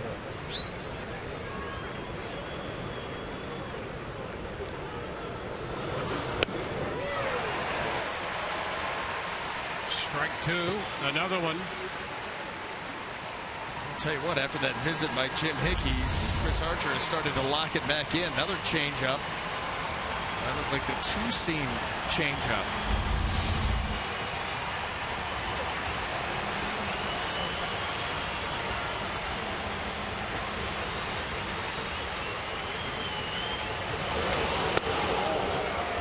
Inside with the fastball.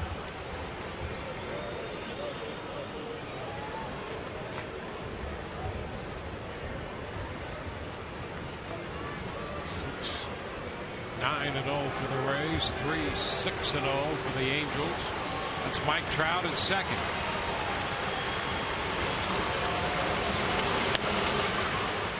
And away with the pitch. Change up, and it's a 2-2 count.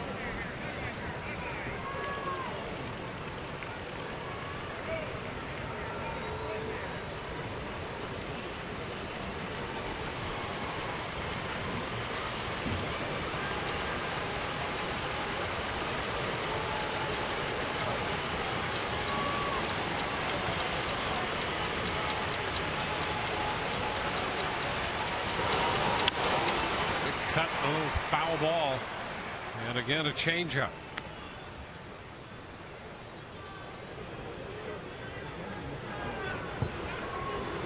Archer to 90 pitches, 1 out into the 5th. They're averaging just 15 pitches an inning through the front 3.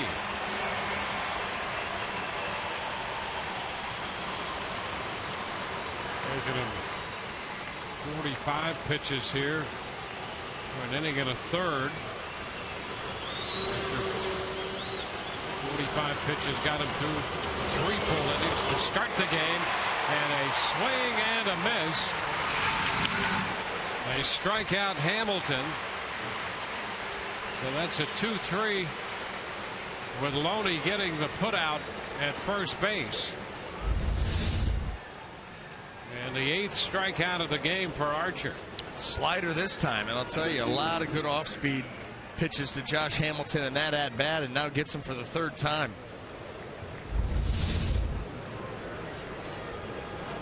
One more to get, and this has been a very good run producer for the Angels.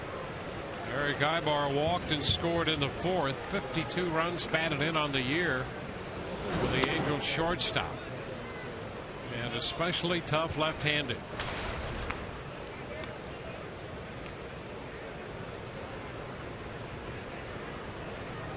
Ibar drove in a run last night in the 1st inning. 0 for 1 with a walk and a run scored tonight.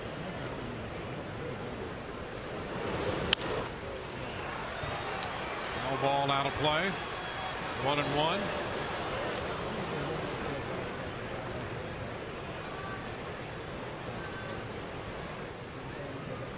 Rays got 2 runs in the 1st on the Longoria home run. Scored 4 times, sent 9 men to the plate in the 2nd to build a 6-0 lead. The Angels scored 3 in the 4th. Man at second, 2 outs in the 5th. Ibar pops it foul again, and that's going to carry out a play, 3rd base side.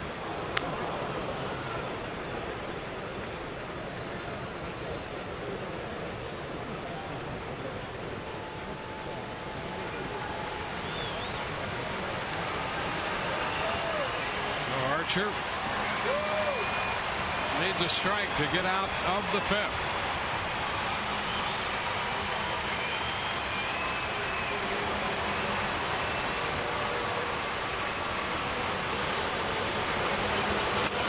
Ground ball.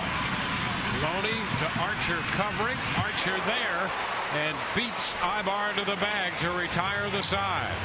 A walk and a man left. Bottom of the 5th coming. Still 6-3 Rays.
Slight timeless moment. How about this? In 1938, baseball as an experiment utilized this bright yellow baseball.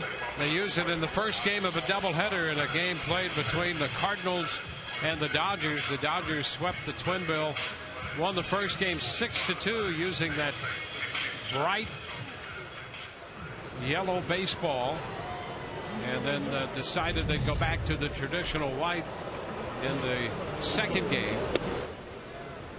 First pitch to Sean Rodriguez is low. Not a bad decision. That game featured the likes of Enos Slaughter and Johnny Mize hit a home run. Leo DeRocher played in that game and was the forerunner of the experiment. Remember when Charlie Finley owned the Oakland A's in 1973 in the spring? He had this idea that an orange baseball would be great. And it was Finley who many give credit for pioneering white shoes, the colorful Oakland uniforms, and brought a little color into the game. Fly ball up the right side. It's going to be out of reach, so the count's still 1-2. And he had this idea that a bright orange baseball would be great to utilize.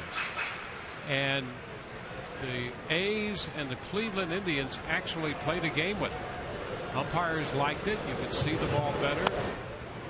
So that was one of the upsides. One of the downsides is that it was orange and the seams were still red. Difficult to pick up spin. So hitters thought it's not such a good idea. And they used it for that one exhibition game, and I don't think it ever made it into a regular season game. That was it. I mean, just leave it. They tried the same thing with golf balls too. Yellow, orange. Yep. Bad idea. They thought about making the seams white, so you'd have a contrast. Try to pick up spin with white seams on an orange baseball. That didn't get a lot of traction either. I'm very glad that did not work out. Oh, Sean Rodriguez hit by a pitch. And somewhere in a drawer, somewhere at home, I have one of those orange baseballs. Come on. I do. I don't collect a lot of things. Somehow I wound up with one of those. Not a bad thing to have. It's kind of cool. Yeah, I would say so. There's not many of those floating around.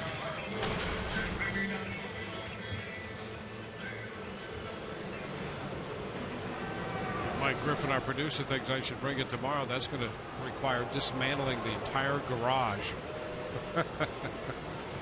Probably won't happen then. Pitch is down to Yunel Escobar, 1-0.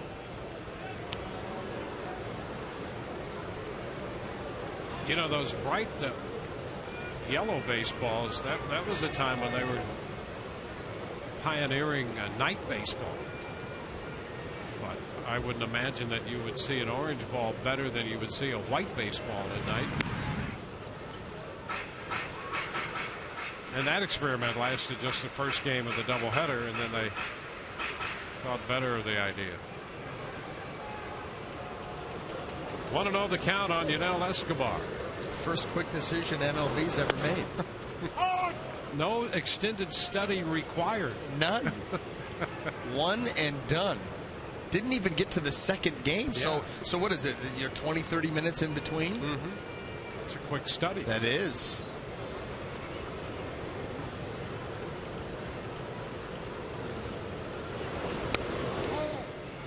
Pitch misses. 2-1. White Sox wore shorts. That's game of a unbelievable. doubleheader, and realized that there were some downsides to that. I don't know, like sliding.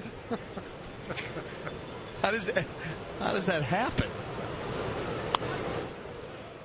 It's now 3-1. Oh, those were the good old days. I mean, what about the butterfly collar on the jerseys? Yeah. I mean, this stuff happened. Yeah. It's starting to sound like all of baseball was nothing but a theme road trip. 3-1 the count. Well, my favorite was the disco demolition. Yeah. Nickel beer night in Cleveland. That went so well that they decided to go ahead and do it again a month later. Yeah. Perfect. Great promotional ideas. Sometimes you have to think outside the box. When did all that happen? Like the 70s? Everything happened. Coming out of the 60s into the 70s. It's a new lease on life. All makes sense. Rays hoping to get a new lease on life here in the bottom of the fifth, trying to rebuild their lead. Got Sean Rodriguez was hit by a pitch. Now Escobar has walked. So 2 men on with nobody out.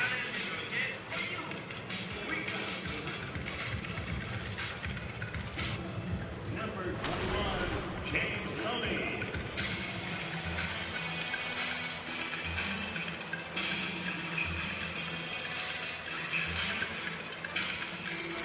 Well, James Loney will hit against the left-hander Michael Roth.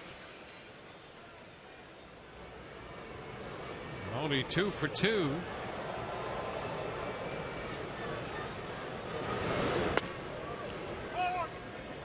First pitch is a strike. The Rays threatened to rebuild the lead in the fourth inning. Now they threaten again in the fifth. See if they can make good on this one. They could use a little more cushion. Foul the other way. 2 strikes.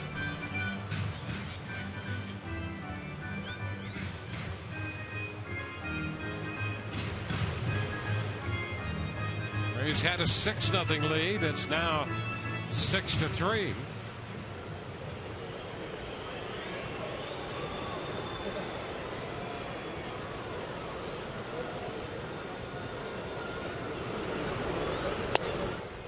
The pitch misses. 1-2.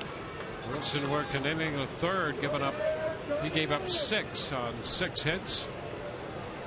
Rasmus an inning and 2/3. Thatcher worked the third, left with injury. And now Roth who got the double play ball in the fourth. It's fouled away by James Loney. Well, we're talking about innovation in this game, and nobody's more innovative than this man right here, Joe Madden. Saw a little bit of his past when he was with Quad Cities just a few years ago. Pitch is away. Start of a move, but no throw. 2-2. How about that? Joe Madden. Signed. Yeah. That's about 1976 or so. Joe Madden. We have that the courtesy of Chris Whelan, a big Rays fan, Beverly Hills, Florida. Swing and a miss. Loney is out on strikes, the first out in the fifth inning.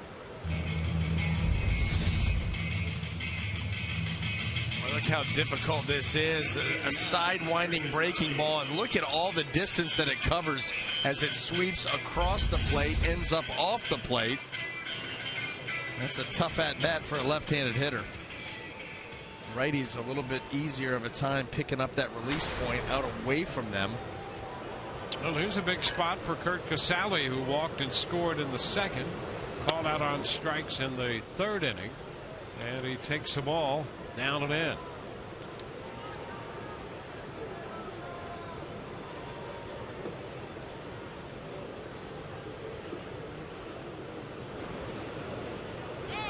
There goes a man stealing third, and there is no throw. Rodriguez timed it up and steals third base. Well, you get the feeling, too, that Sean Rodriguez had that in his mind, that entire at-bat with James Loney. Now with one out, look at him, a little hop, skip, and a go. Easy stolen base.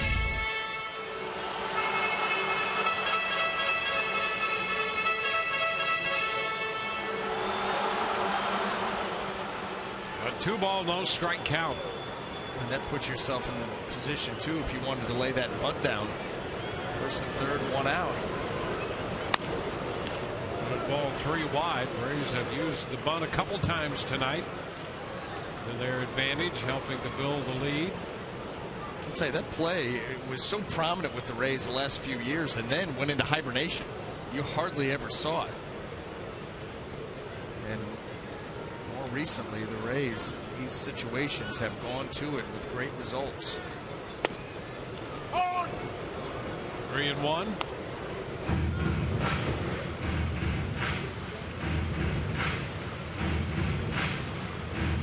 Good count here, though, to swing the bat.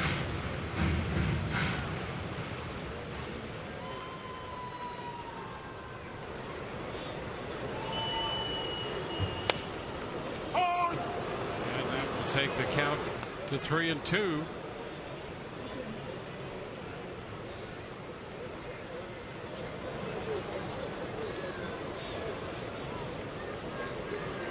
Rays have had runners in scoring position in every inning. Cashed in the first two. Had men on base in every inning. Loney as far as first in the third. Been in scoring position in 4 of the 5. Escobar right back on the bag.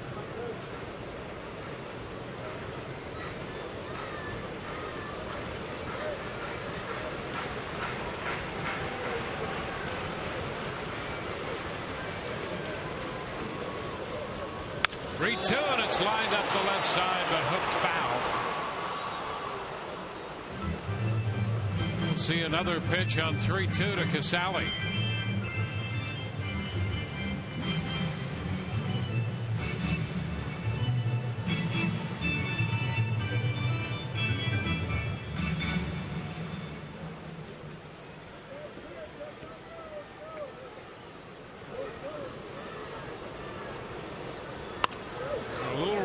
Short. High bar to Kendrick, 1, first base 2, and for the second straight inning, the Rays threaten, and the double play ends that threat.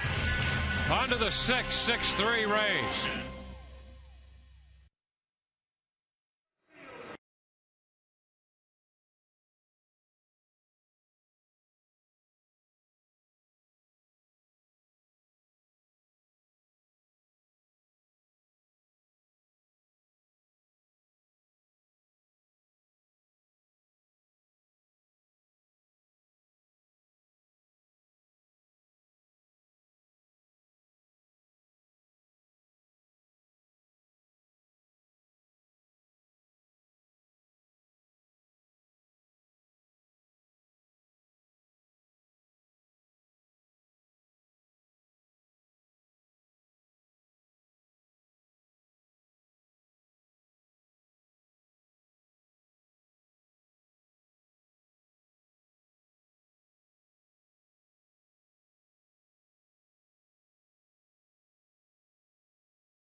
the first inning.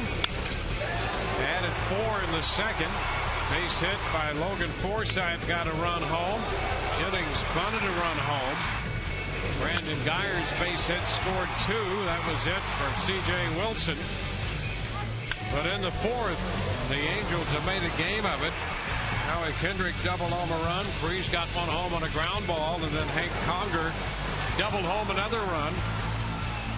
And it's 6-3 as we move into the sixth. 6-9-0 for the Rays, 3-6-0 for the Angels. And Chris Archer goes back to the mound with 95 pitches through 5.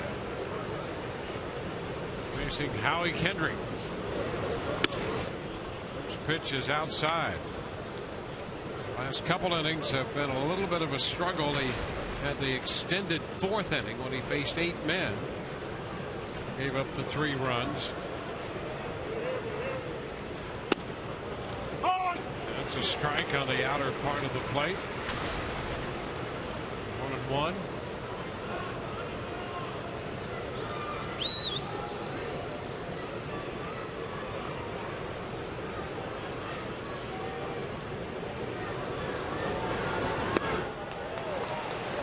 Ball and 2 strikes. He's got a number of those swings on that slider well out of the zone. That shows you how he can really get some late life and late break to that pitch.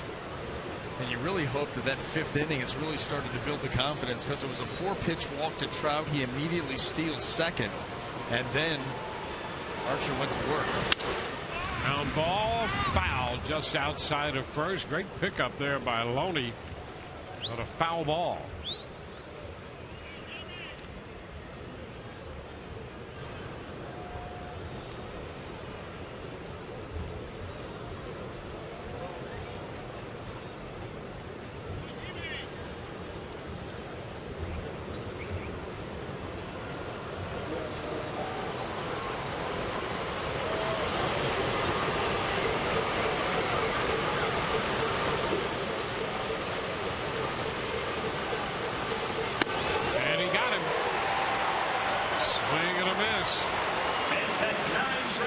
Strikeouts for Chris Archer tonight. This slider here stays up. And Howie Kendrick, the swing underneath it, expecting that pitch to have a little bit more tilt and break to it.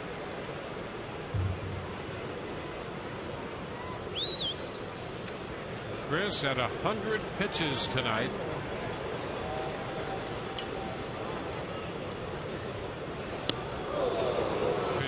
And in and off the mitt of Kasawi, ball 1. Ryan tight at 95. Peralta's busy in the Rays bullpen.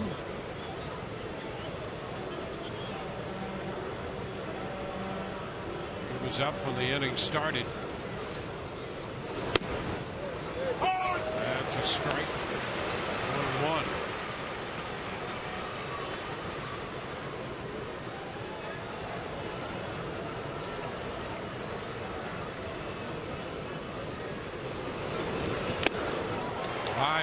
Cutting a miss. Archer now attempting to get through 6. When he started this game, it appeared that he was on track to go deeper.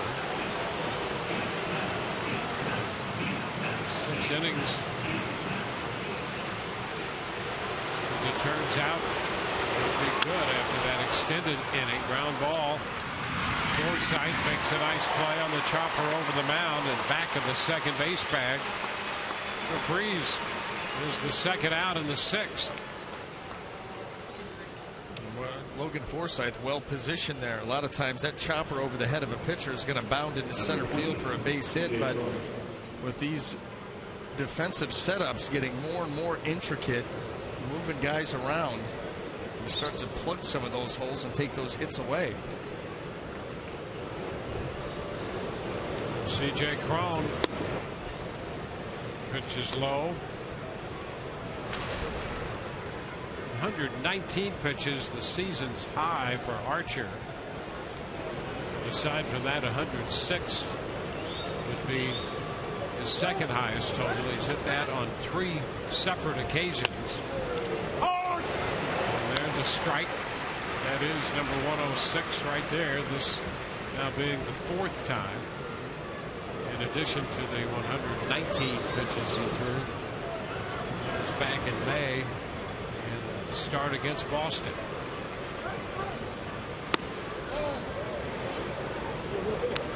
Two balls and a strike.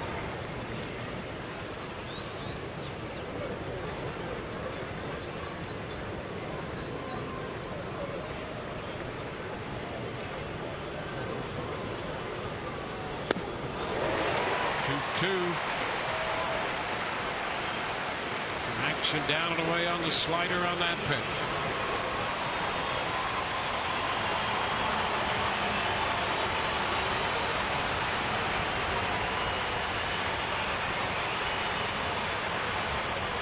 Archer in a spot to have a 1-2-3-6.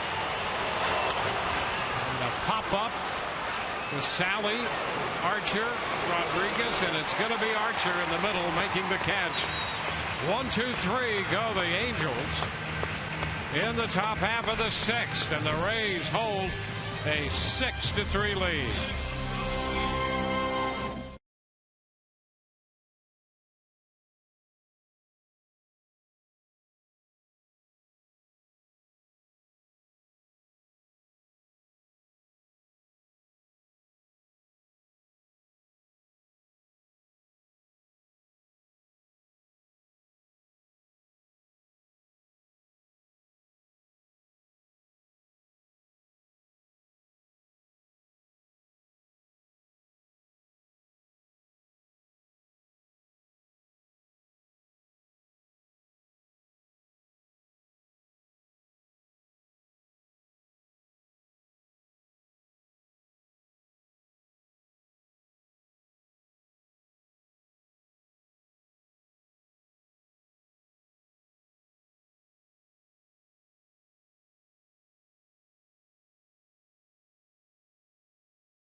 Half of the 6th inning.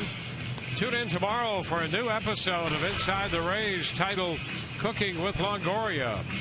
Host Kelly Nash takes you to Evan Longoria's new Tampa Bay restaurant called Ducky's, where the two battle in a cooking competition judged by Matt Moore, Evan's fiance Jamie, and executive chef Frank Medulla. Check out Inside the Rays Cooking with Longoria, airing tomorrow at 5 p.m. following Rays Live. Logan Forsythe to open the bottom of the 6th inning against the left-hander Michael Roth.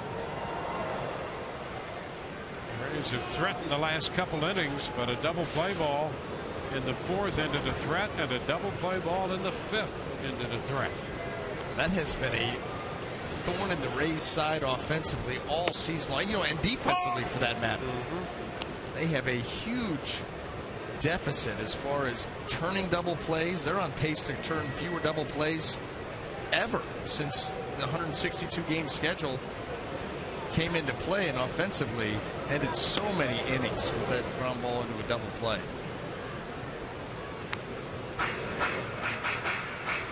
Roth missing with a curveball down and in. The count is 1-1.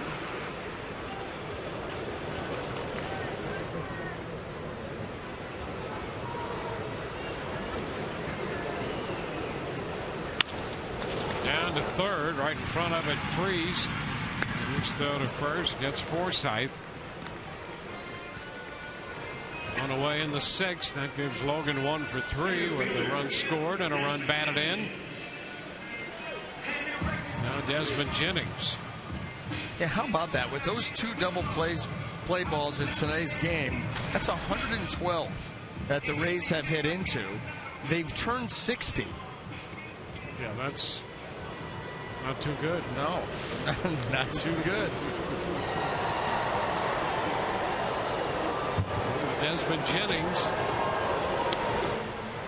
I mean, this is, coming from, and obviously there are reasons for it, but you love the Rays infield. All 4 of the guys that are out there regularly were finalists for a Gold Glove last year.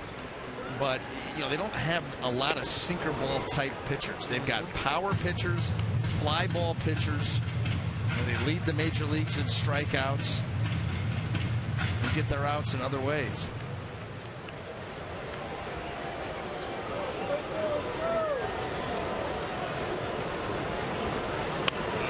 Attempt down off the mound, and the toss to first. Roth to Crone, and Jennings is out number 2.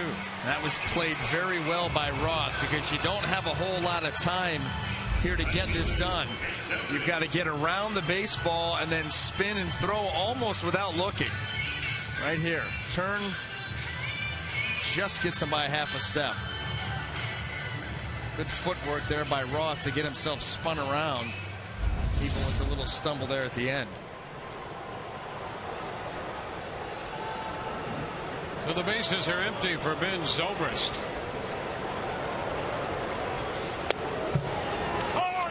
He takes a strike. Roth, who had been starting in the minor leagues, has come in here. Even though he was in trouble in the 5th, he got a strikeout in a double play ball, and now the first 2 men out in the 6th. Giving so far the Angels what Mike Scioscia was looking for to stabilize this game down the middle.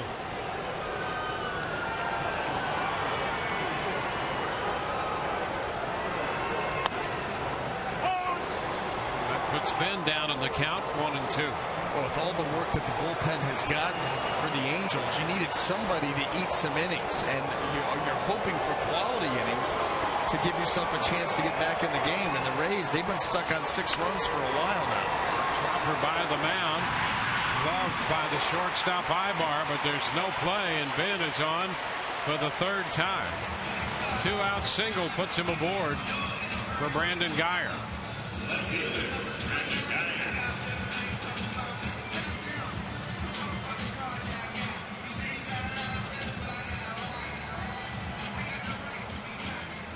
Zobrist aboard. Guyer tonight has walked and scored, has singled home 2 runs, and reached on a bunt.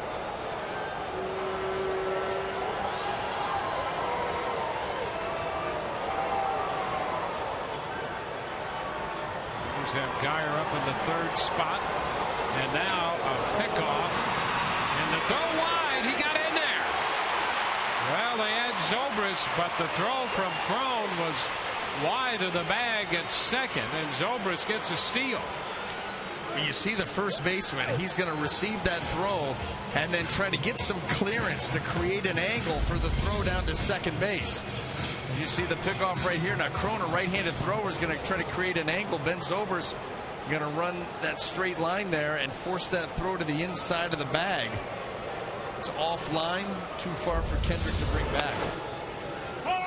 The Rays had a man in scoring position on the steal. Well, it's 100 stolen bases in the career for Ben Zobrist, and a special way to do it right there. And this one hits Guyer. The Rays again have 2 men on here. This time it develops with 2 outs, and it gets Longoria to the plate. Orff has hit 2 batters. Here's Evan. Evan homered off C.J. Wilson in the 1st. Since then, he's popped out, and it's grounded into a double play.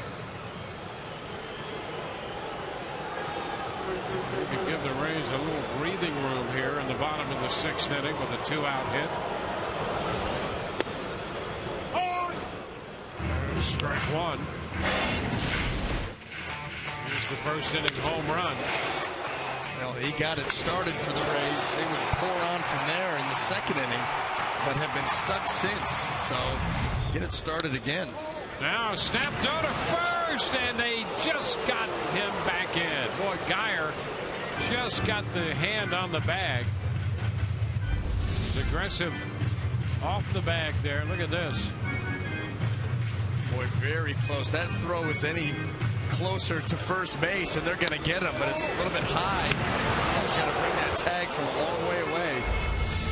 And Geyer able to slip back in. Socha's going to come out. Wants a conversation with Vic Carapazza down at first base. And he wants to challenge it.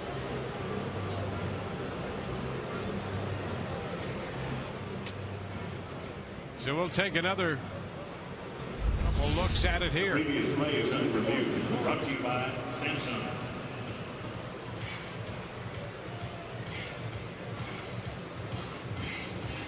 That right there may be the Angels' best bet.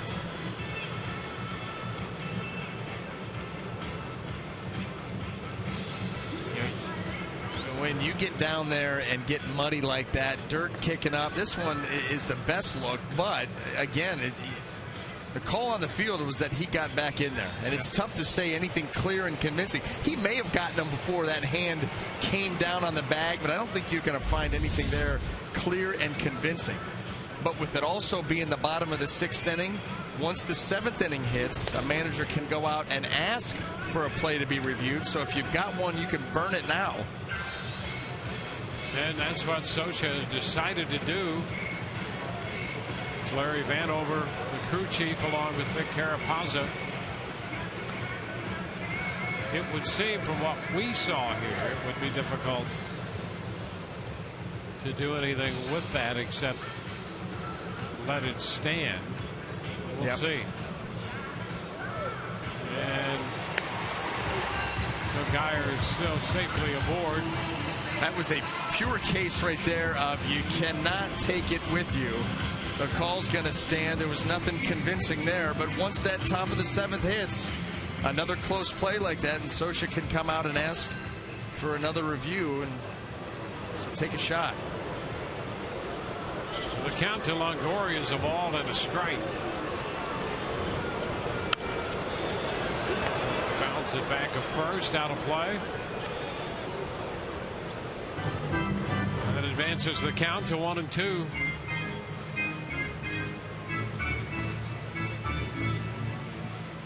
All this game needs is like a yak to get loose in the outfield.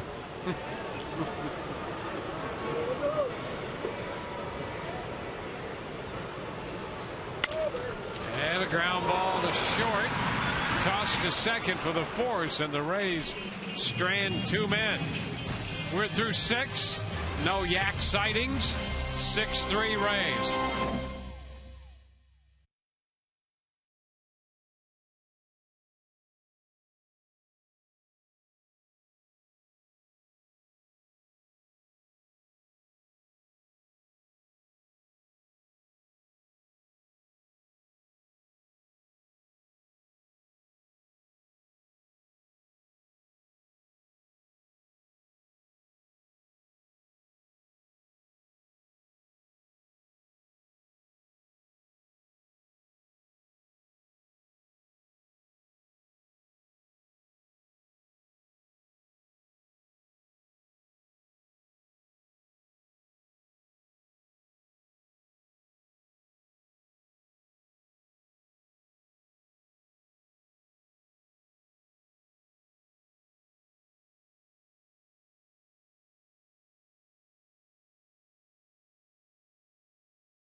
The Rays.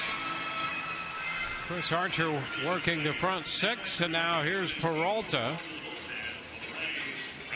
Peralta worked last night and was very effective. Yes, he was. He comes in and strikes out the side. I'll tell you, he had that split finger working very, very well. Diving down and in on the righties, down and away from the lefties. 3 up, 3 down. Nobody put a ball in play.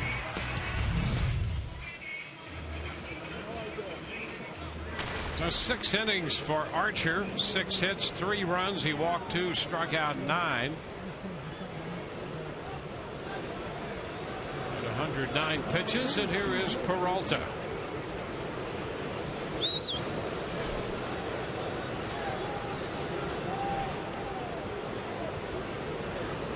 Conger, the hitter, in the first pitch. Peralta gets a strike out of that.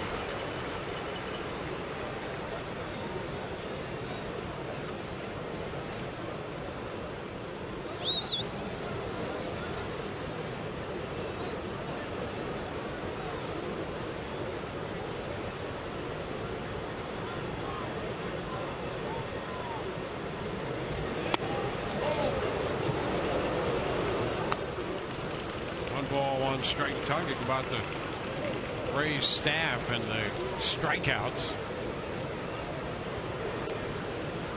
They have the most strikeouts per 9 innings pitched at 8.86. Tigers last year were at 8.79, and the Brewers the year before at 8.68. Sean Rodriguez catches the foul pop. Conger is the first out here in the 7th inning. We'll swing around to the top of the order and remind you to get the coolest bike accessory at Family Fun Day presented by the Tampa Bay Times. That'll be tomorrow when the Rays take on the Angels. Kids 14 and under get a Will Myers bike horn presented by Crown Automotive Group while supplies last. So call 888-FAN-RAYS or visit RaysBaseball.com.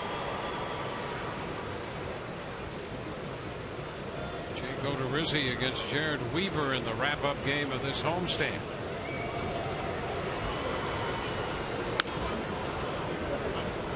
Calhoun takes the pitch high.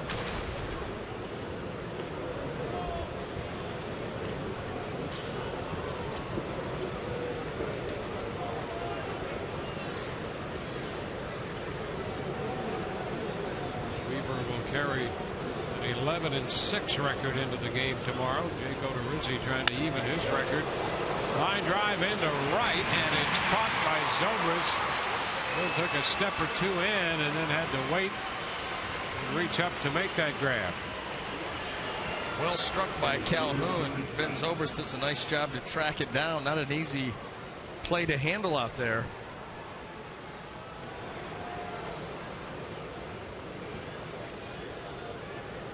So 2 outs with the bases empty.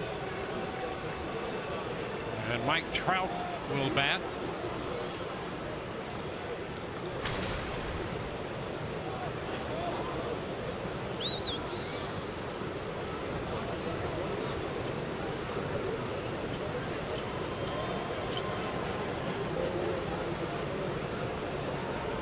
Trout walked his last time, 0 for 2 otherwise.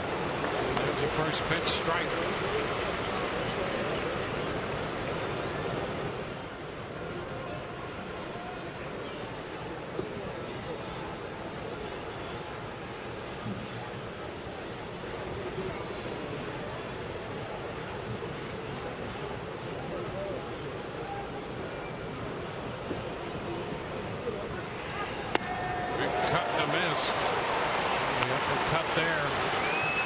The split 0-2.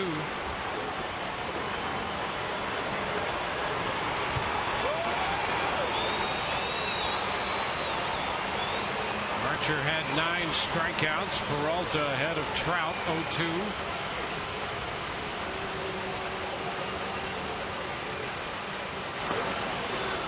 And the fastball missed down. It's a ball, 2 strike count.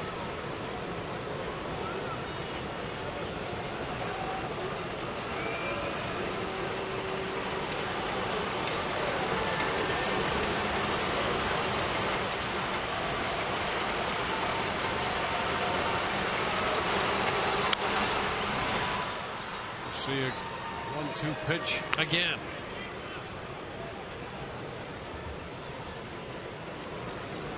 Houston beat the Blue Jays 8-2. That's a final. So the Blue Jays dropped their game. The Yankees beat Boston.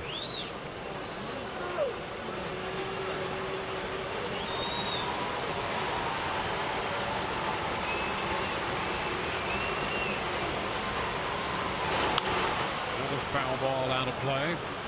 Mariners and the Orioles in Baltimore. Mariners hitting in the 8th, and they lead 4-2. They're threatening to expand that lead.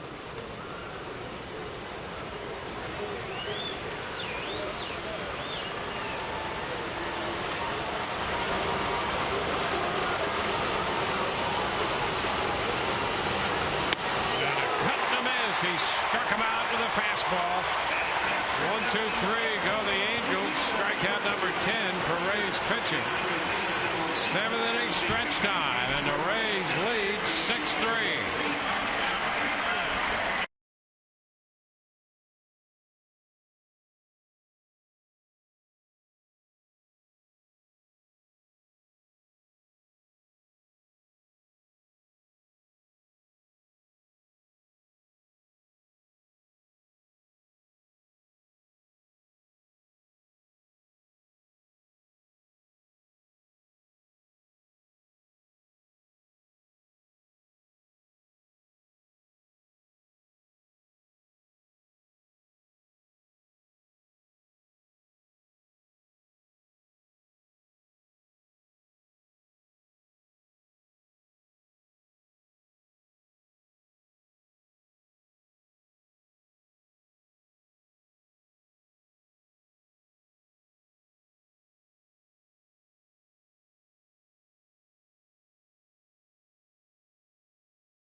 Continue to pedal on in their charity event out in the porch as the Rays lead 6-3 in the bottom half of the 7th inning.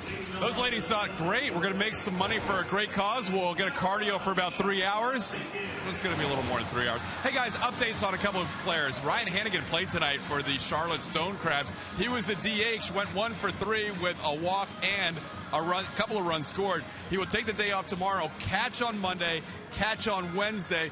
Should join the Rays at some point during the road trip. Will Myers, he's going to hit down in Port Charlotte, Florida on Monday, and he is going to play in a game they hope as early as the later part of next week. Back to you. All right, all of that pointing in the right direction.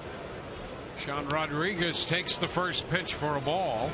Bottom of the 7th inning underway.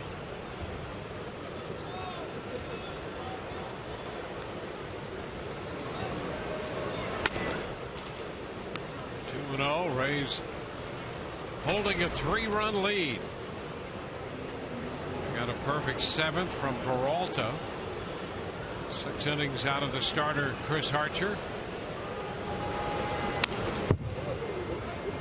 1. And that's Brad Boxberger in the bullpen.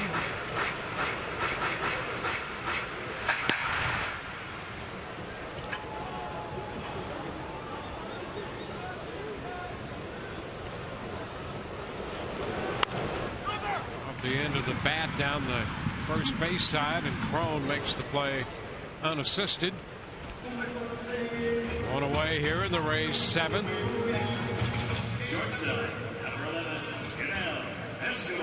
Yunel Escobar will bat. He's 0 for 2. Walked in the 5th.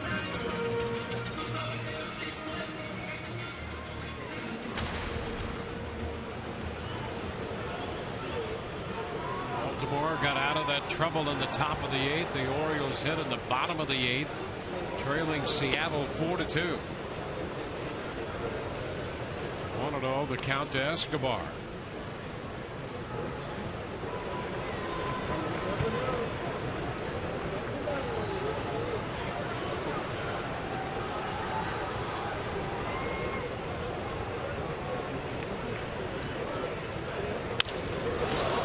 Lifts the fly ball into left. Josh Hamilton waiting for this one. So 2 up, 2 down in the home half of the 7th inning. Kids, you can read your way to the ballpark this summer with Evan Longoria. Visit your local library and pick up a Reading with the Rays game card and start earning cool prizes for reading around the bases. Reading with the Rays, presented by the Suncoast Credit Union, Rays Baseball Foundation, and Tampa Bay Times Newspaper and Education.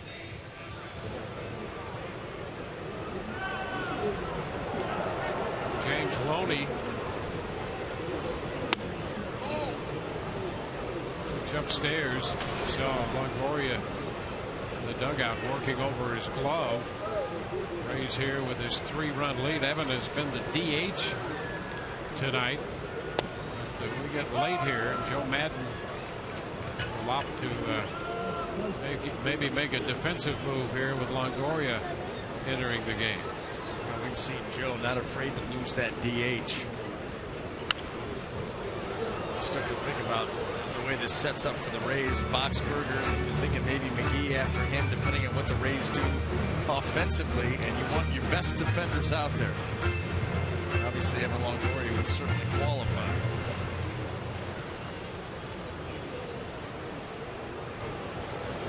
One ball, 2 strikes.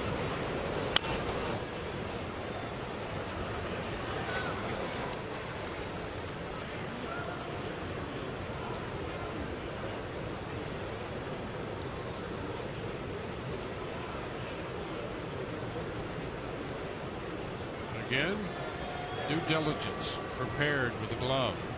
Never know.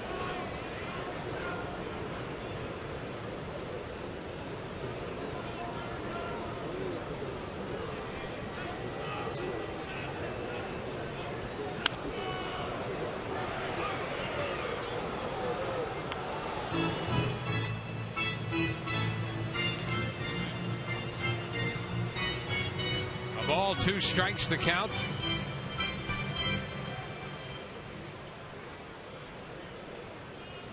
He reached and scored in the 2nd inning.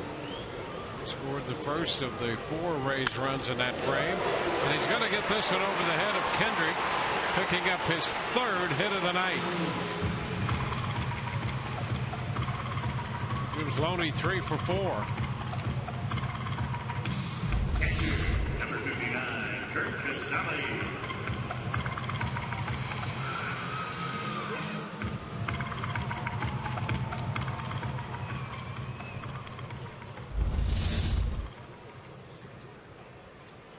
Kurt Casale walked and scored in the 2nd. Foul ball for a strike.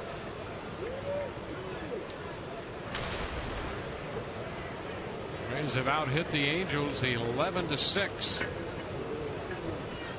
Rays came into this game just 1-4 in the season series against the Angels after dropping last night's 5-3 decision. 1-1 count.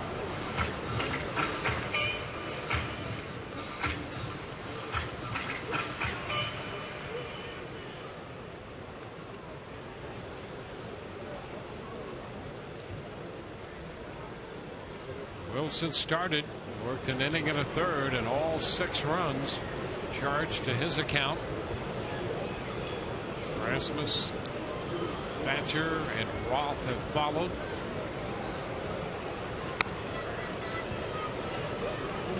Two and 1.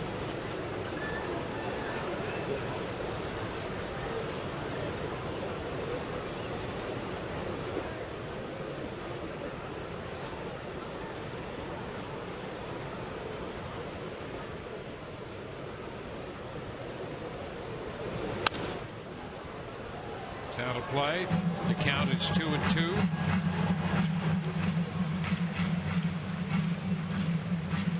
It's Logan Forsythe. He's contributed with a run scored and a run batted in.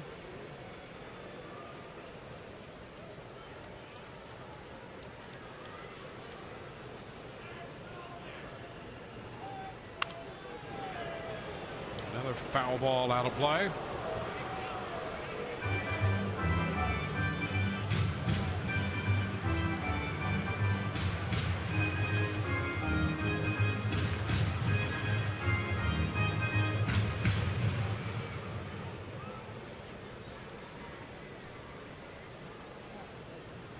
Rays moved to within a game of 500, but they've dropped their last two. Inch their way back, and there is ball 4. Or did it hit him? Casale says it hit him. Yeah. And I think they're going to call him back. I don't think Vanover's buying it right now. The count was 2-2. And Casale making the claim that he was hit by that pitch.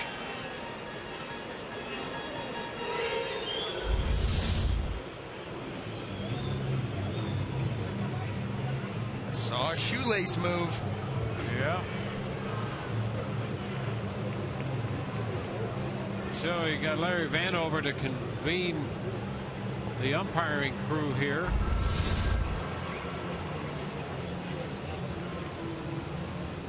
He just checked to see if any of the other umpires saw anything. They said no.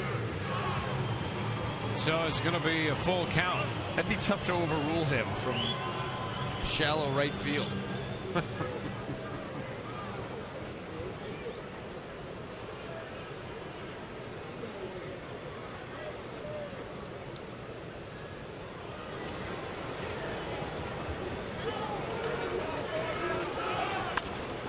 Tap.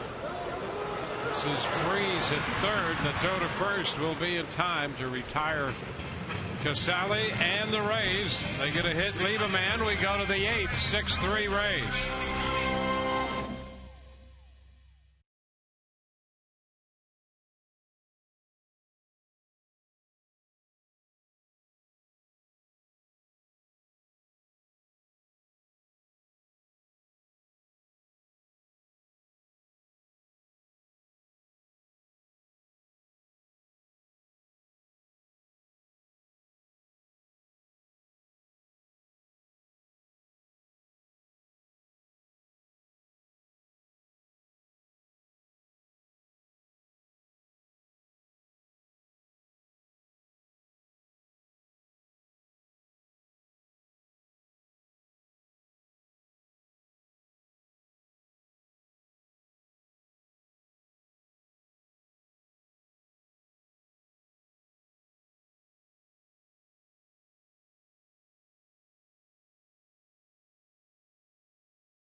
Rays have made some changes defensively as we go to the 8th.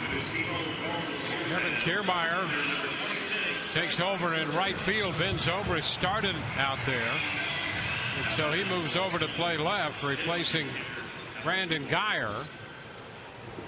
And Evan Longoria takes over at third, where Sean Rodriguez had started tonight. And the new pitcher is Brad Boxberger, on to work the eighth. Brad Boxberger, 66 strikeouts, 42 2/3 innings, almost 14 strikeouts per 9. One of the best rates going in Major League Baseball, and that's in 41 appearances. First pitch, a big cut and a miss by Albert Pujols, missing the fastball. We've seen Boxberger every now and then with a breaking ball, but it is primarily getting done with the fastball and the changeup. Fastball misses down. 1-1.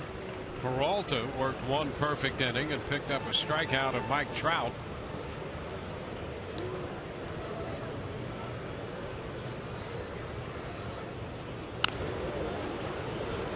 Two. The Rays lineup. Kiermaier goes into the third spot, and Boxberger will go into the fifth spot in the Rays order.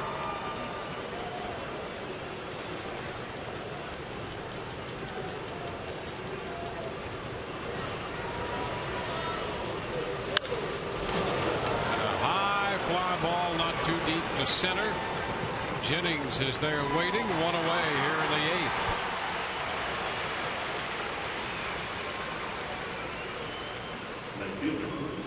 Leadoff man retired. Now the cleanup hitter, Josh Hamilton, here with the bases empty and one out. He struck out 3 times against Chris Archer tonight. Archer struck out 9 in the 6 innings he worked. Change up low, ball, no strikes.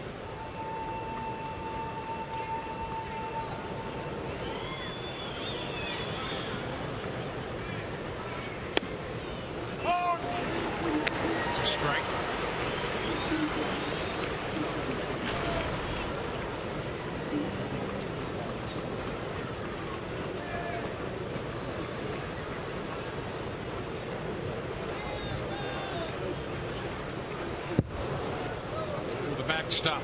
It goes 2-1.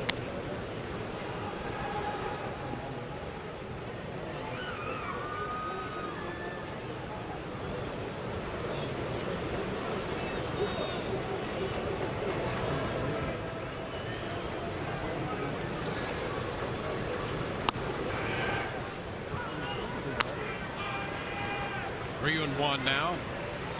So Joe Madden there a moment ago. He was vocal about his disappointment in the club not cashing in on last night's opportunity. Felt the game was there for the taking. Now a walk to Hamilton. So the Angels get a base runner with one out in the 8th inning. That's the first walk they've had and the first base runner they've had since Trout also walked in the 5th.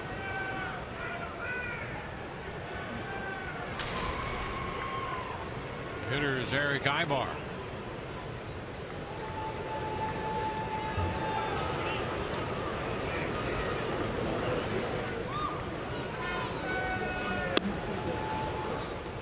Shortened bat there from Ibar, and he takes the pitch for a ball.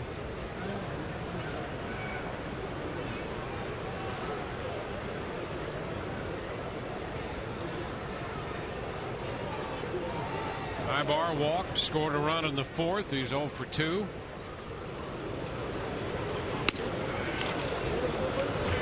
It's 2-0. And you may get a visit here in a second. This is the last thing that you want late in the game. You have a 3-run lead, and Boxberger has been so good for the Rays. But the walk to Hamilton, and now missing 2 straight on Ibar. This one gets away. Ball 3, and it rolls behind Casale.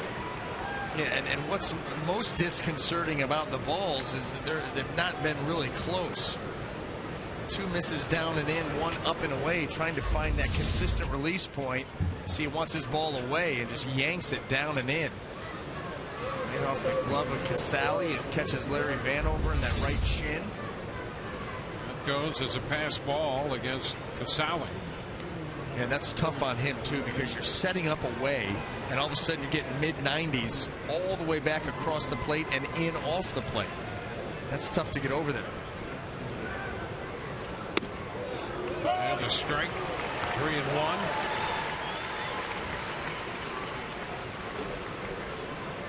You saw Jim Hickey in the Rays dugout on that phone to the bullpen, and Jake McGee's going to get up. Out in front, Ibar way out in front of the changeup. Felt like it was nothing, and Boxberger comes right back here with the changeup. Look at him just fillet that ball in there. Looks like he's right on it and just out in front. That's a great shot. Full count. Ibar fouls it. I'll tell you, Ibar might miss a pitch like he did for strike 2, but he battles up there. He is not in any way, shape, or form an easy out. Not at all, and that was a great adjustment by him on that changeup right there to at least foul it off. A lot of guys would have succumbed to that pitch, and that at bat would be over. And the fastball just misses him. Back-to-back walks. With one out, the Angels have 2 men on, which means they'll get the potential tying run to the plate in the 8th. And you know, that may happen from time to time, but you want it to happen because they've earned their spots. And listen, a good at-bat by both, but 2 walks. It's a tough way for that guy to get to the plate. Rays have just changed the defense a bit with Kendrick up there. Kendrick can take the ball with authority the other way a little bit. And they have moved Jennings and Kiermaier in center and right. So they shade him toward the right side. Well, his double early in the ball game was on a pitch that he hit up the right field line. One hopped actually into the stands. So a meeting on the mound. Jim Hickey out there while McGee loosens in the bullpen. As promised earlier in the game, we have the AT&T fan photo of the game. Tweet your photo to #SunSportsFanPhoto for a chance to be shown in an upcoming game broadcast brought to you by AT&T.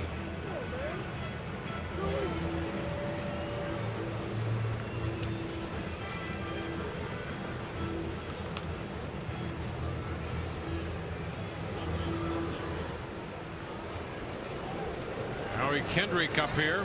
A ball, no strikes. Pittsburgh misses for ball 2.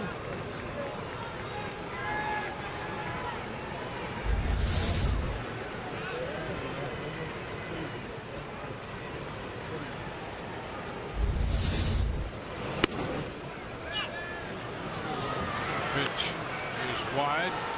3-0.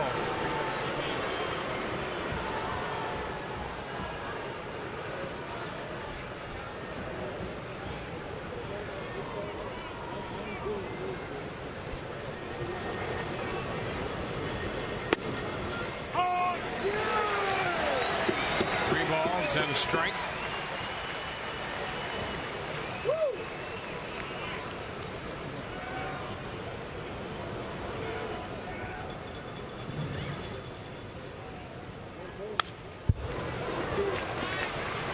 Kendrick, after the fastball, fouled it back. Now the count is full.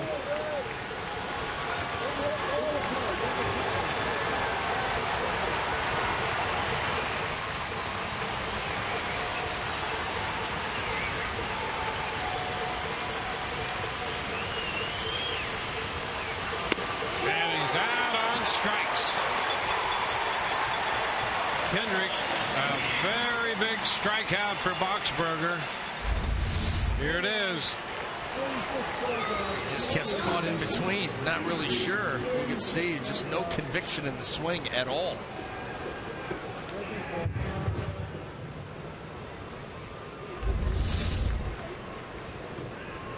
Two outs, and now David Freese. Going to run with a ground ball in the fourth. And a strike on the outside corner.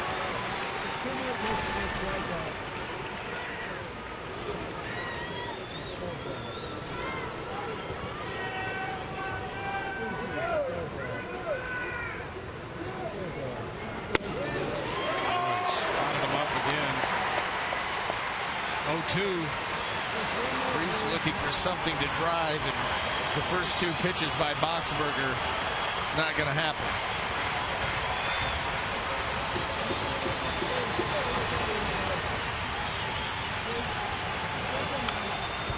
Foul back. Fastball. The count remains 2 strikes.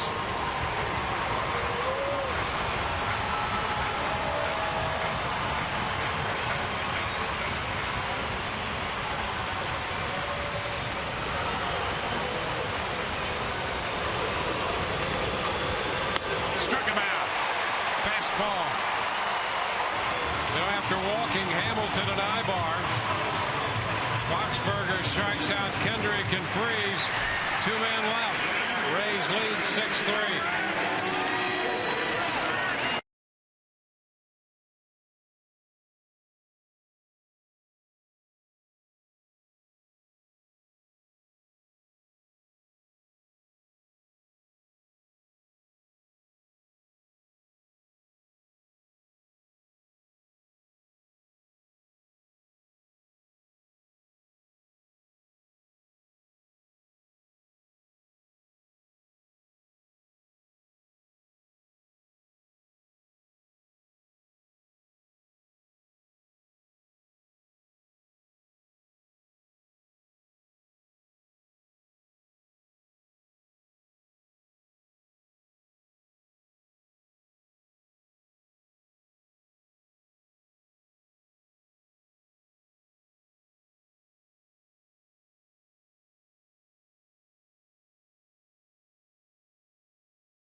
The Rays leading the Angels 6-3. Want to remind you, coming up on the pregame show tomorrow, it's a day game after a night game. I know I've only been here for one season, but I think we call that the Brian Anderson special. Anyway, coming up on the pregame show tomorrow at 1 p.m., Jake Odorizzi and Jared Weaver.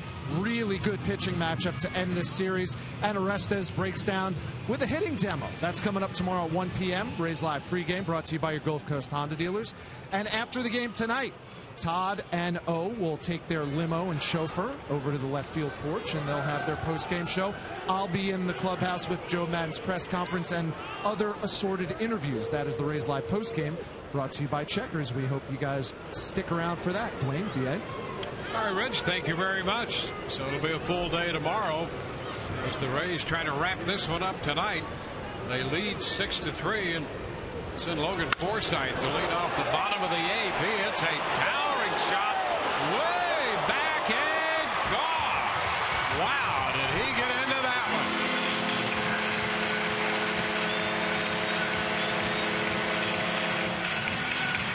Forsythe hits a bomb out of here to make it 7-3.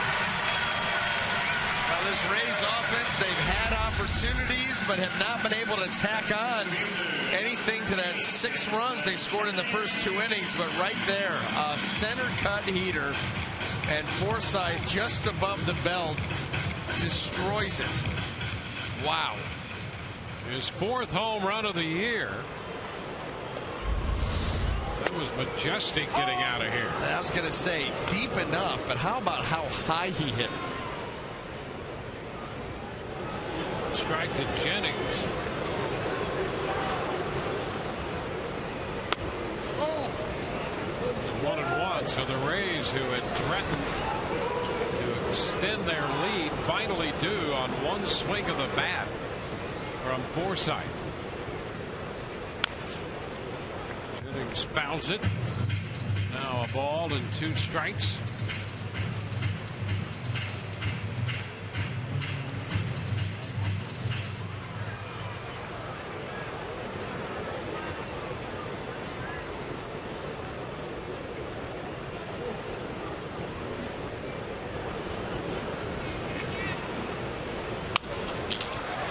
Soft liner into left off the bat of Jennings, who picks up his second hit.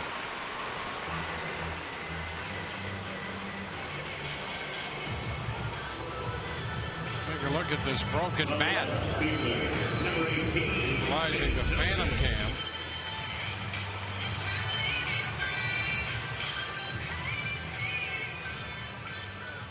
Well, at least it went down productive. Here's Jennings, 2 for 5 tonight.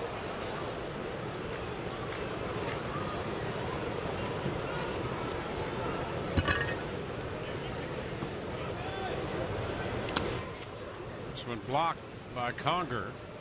1-0 the count on Ben Zobrist. Well, Roth came on, got a double play ball with a couple of men on in the 4th inning to get the Angels out of that spot. The Rays have put men on base in every inning since against him, but have not scored until now. There's a fly ball to left. Hamilton back, and he can't get there. To the wall it goes. Jennings around third. He's headed to the plate. The throw's not in time. Offline. Gets by Conger, and with that, Zobrist advances to third. Be a double for Ben as the Rays pick up another run to make it an 8-3 game, and he'll move up on the error. Well, it looked like off the bat that Josh Hamilton was going to have a play on this ball from Ben Zobrist, and that route not quite as efficient as it could have been. Maybe it still have been a tough play. Watch Desmond Jennings kick it into gear. And that's going to be what forces the throw.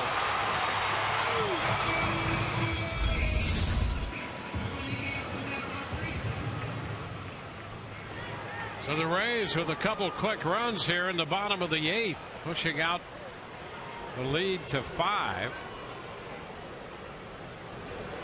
That's Kiermaier hitting in the 3rd spot. Pitch is low. 1 ball, no strikes. Home run, a single, and a double. An error charge to Ibar on the throw, allowing Zobrist to advance to third. Still no outs in the inning. The infield up.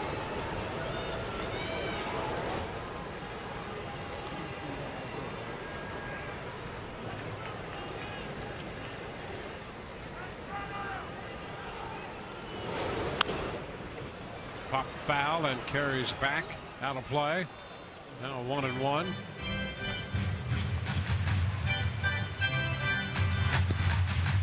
Cesar Ramos now up in the Rays bullpen.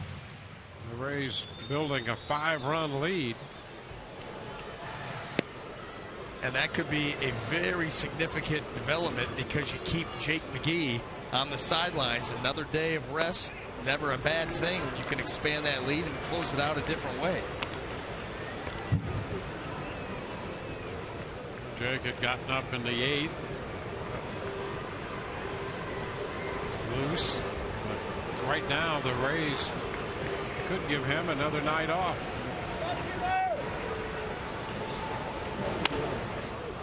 This one popped up foul, and that will carry out a play.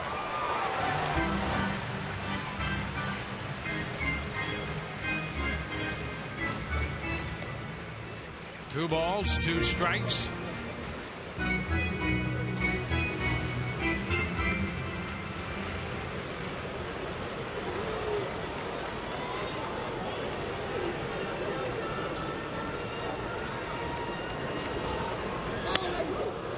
Kiermaier is out on strikes.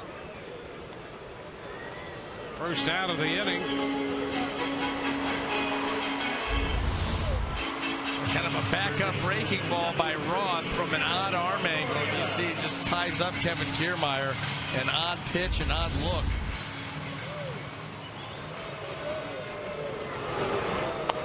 Evan Longoria, and they're going to walk him intentionally.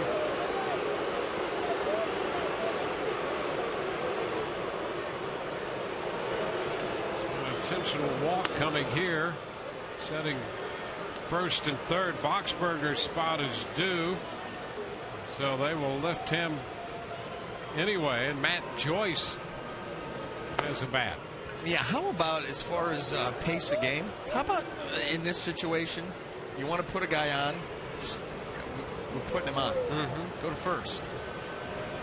Well, that's been talked about. One of the independent minor leagues has come up with about 8 or 9 suggestions on how to speed up the game, and that would be one. Just go to first. You know, hopefully they make that decision as quickly as they did on the yellow baseball. Next doubleheader between games, we'll solve them all. I like it.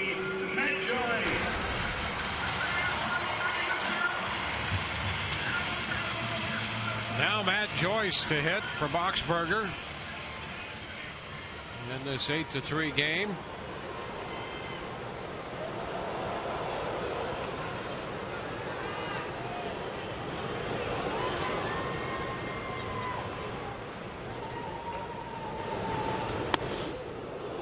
Pitch up and in a bit. 1-0. Forsythe opened with the home run to left center field. Jennings singled. Zobrist doubled him home. Ben now at third, with Longoria at first and 1 out. Joyce takes it for a strike. Roth, who had been starting in the minor leagues, has given the Angels 80 pitches tonight, on a night when their starter went just an inning and a third. Ground ball headed up the middle. Into center field, the base hit. Zobrist scores. The Rays tack on another run. It's 9-3 as Matt Joyce off the bench delivers an RBI single. Rays again lead by 6. You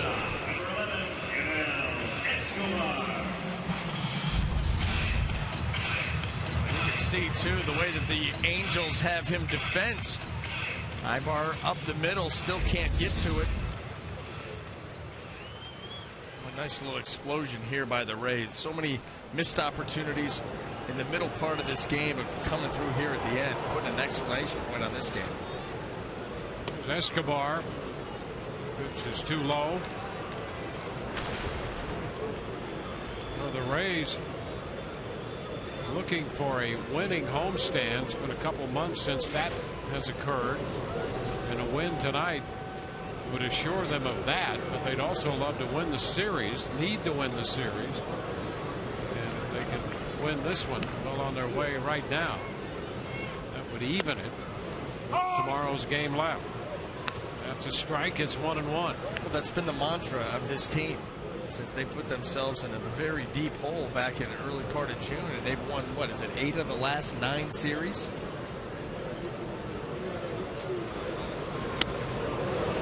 One and 2. And the Mariners in Baltimore have added a couple runs in the 9th inning. That's going to extend the Seattle lead to 4. It's 6-2 now. Mariners over the Orioles in Baltimore in the 9th.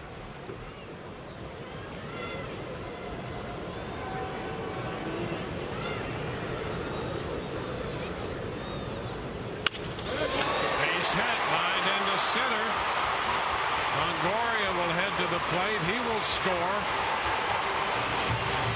Rays making a 4-run inning in a 10-3 ball game. Escobar picking up his 26th run batted in of the year.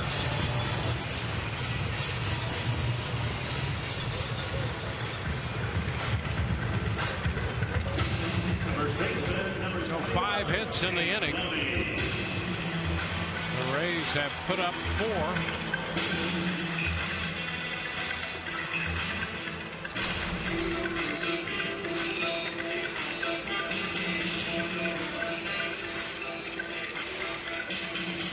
...16 hits on the night. And now it's James Loney.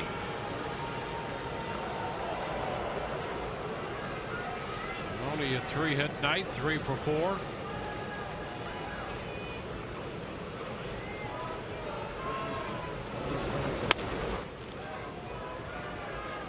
The ball inside. The Rays sent 9 men to the plate in the second inning when they scored 4 times.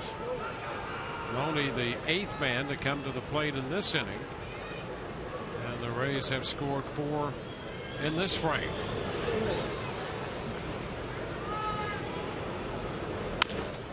Chopped to first.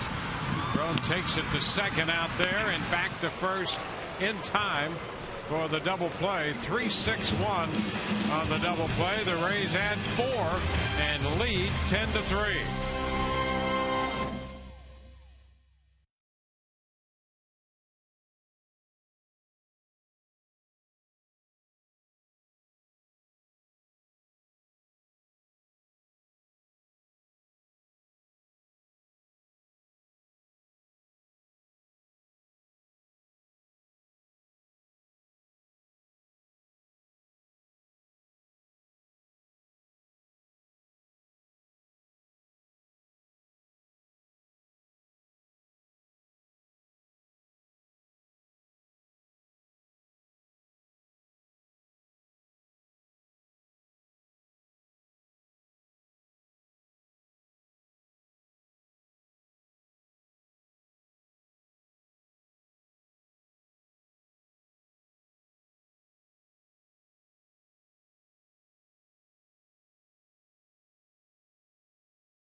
And may not be reproduced or retransmitted in any form.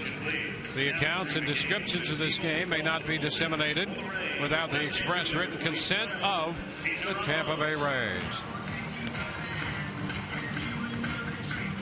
Cesar Ramos will be the new pitcher for the Rays following Archer, Peralta, and Boxberger.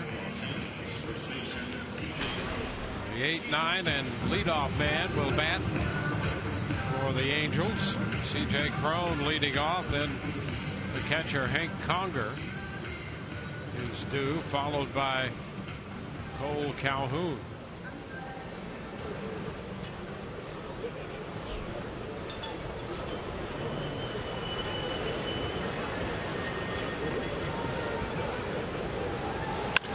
This pitch hit sharply fair down the left field line, and Crone is aboard. He's headed to second base.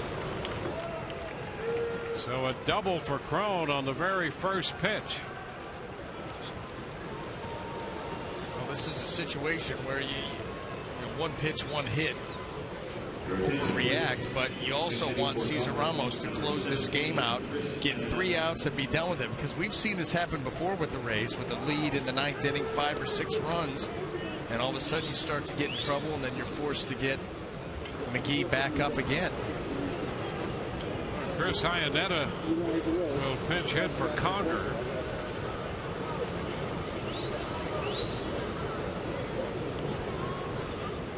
Conger had gone 1 for 3.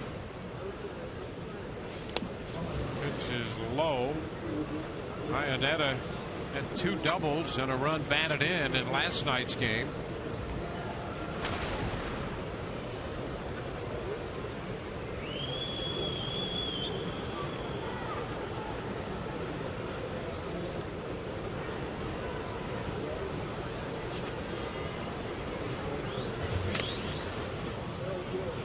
low.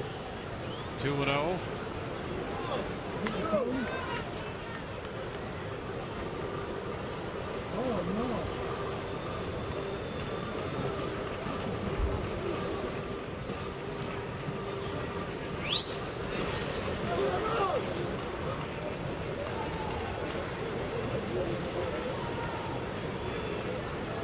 Almost pitched a third of an inning last night. Directly followed Hellickson. 2-1. Came out in the 5th inning of that game and gave up a base hit to Hamilton. And then Ibar lined to left. Ibar made the final out of the 5th.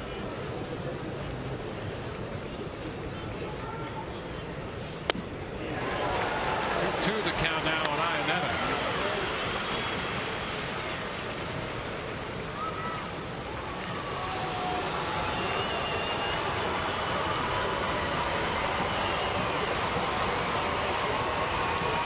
In double figures with 10 runs.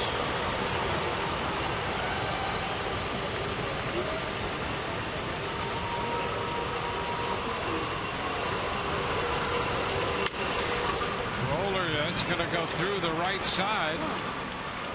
Crone heads to the plate, and they are going to throw him out. Crone is out at the plate.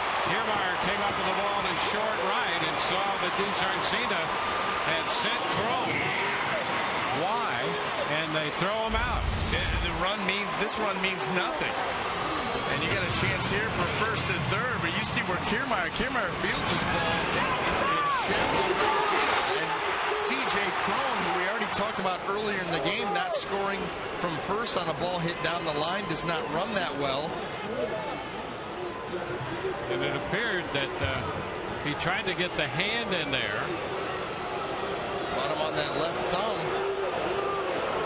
I don't know if the hand got to the plate anyway, but the glove definitely on the swing through hits the left thumb of Crone.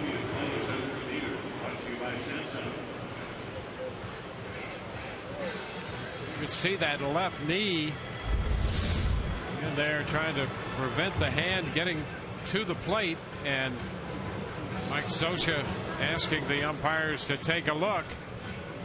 Well, the tag's going to get the thumb and then the knee. Boom. There's the tag. And then, and then you see the reaction from Crone letting you know that left hand got banged up.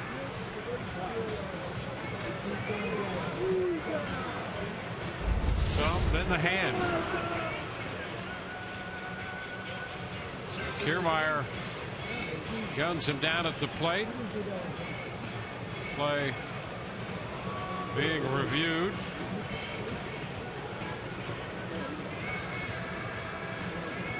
Yeah, that goes back to what you were saying, Dwayne. They're going to make the call right here, it looks like. That's Larry Vanover. And he's out.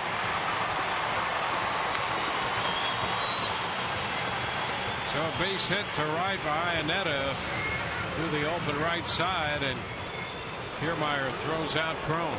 And really no reason.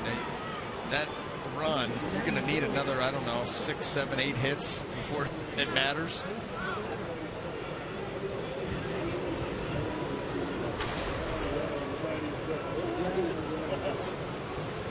So a man at first now with 1 out. Hitter, the leadoff man, Cole Calhoun. Lifts it into right. Here comes Kiermaier, and he makes the catch on the run. He throws it back to first, trying to double off Iannetta. His throw was on line, but Iannetta got back in there as Calhoun is out number 2. And the fans loving what Kiermaier is doing out there in right field here in the 9th inning. He's been sitting around all game long. You cannot have this guy just a bundle of energy on the bench for that long before you start seeing some of this. Pretty accurate throw under the circumstances. here's Mike Trout.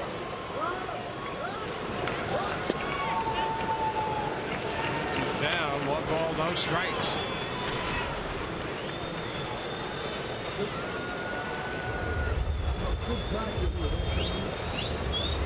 1-0 the count.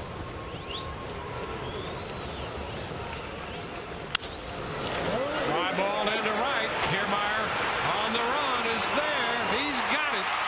And that will do it. Rays win this one 10-3. A little fun there in the 9th inning provided by Kevin Kiermaier. No runs, a couple hits, and a man left in the 9th for the Angels. And the Rays win this game 10-3. They even the series at a game apiece. Win their 54th game of the year. The Rays 10-16-0 with 8 left. 6th game this year that the Rays have scored 10 or more. 4th time at home. Their high 16 against New York back in April. 6th time they've had 16 hits. 10-16-0 with 8 left for the Rays. 3-8-1. 8 left for the Angels. Archer's going to get the win. He's 7-6. Wilson takes the loss 8-7. 3 hours and 34 minutes the time of this game before 23,656. Rays win it. Todd Callis standing by on the field right now with Evan Longoria. Dwayne, thanks. Evan, C.J. Wilson's been a tough guy over the years. He's shut you guys out a couple of times. He one of those pitchers, if you can get to him early, obviously that's a huge bonus. I don't know that I would say that. There's probably been times where he's had a little trouble early in the game and battled back. I mean, he's tough, but throughout the course of the first couple innings, we just put good at-bats together, and we got hits with runners in scoring position, which is the biggest thing. First inning run after the 2-out walk. What happened there? Take us through that, AB. Fastball away, and then he went breaking ball, I think, and then it was just a cutter or a slider right over the middle of the plate, and you know, I'm sure he'll say it's a mistake. It definitely was, and not where he's looking for it. So just happy to be able to put a good swing on it. You know, it was a good pitch to hit.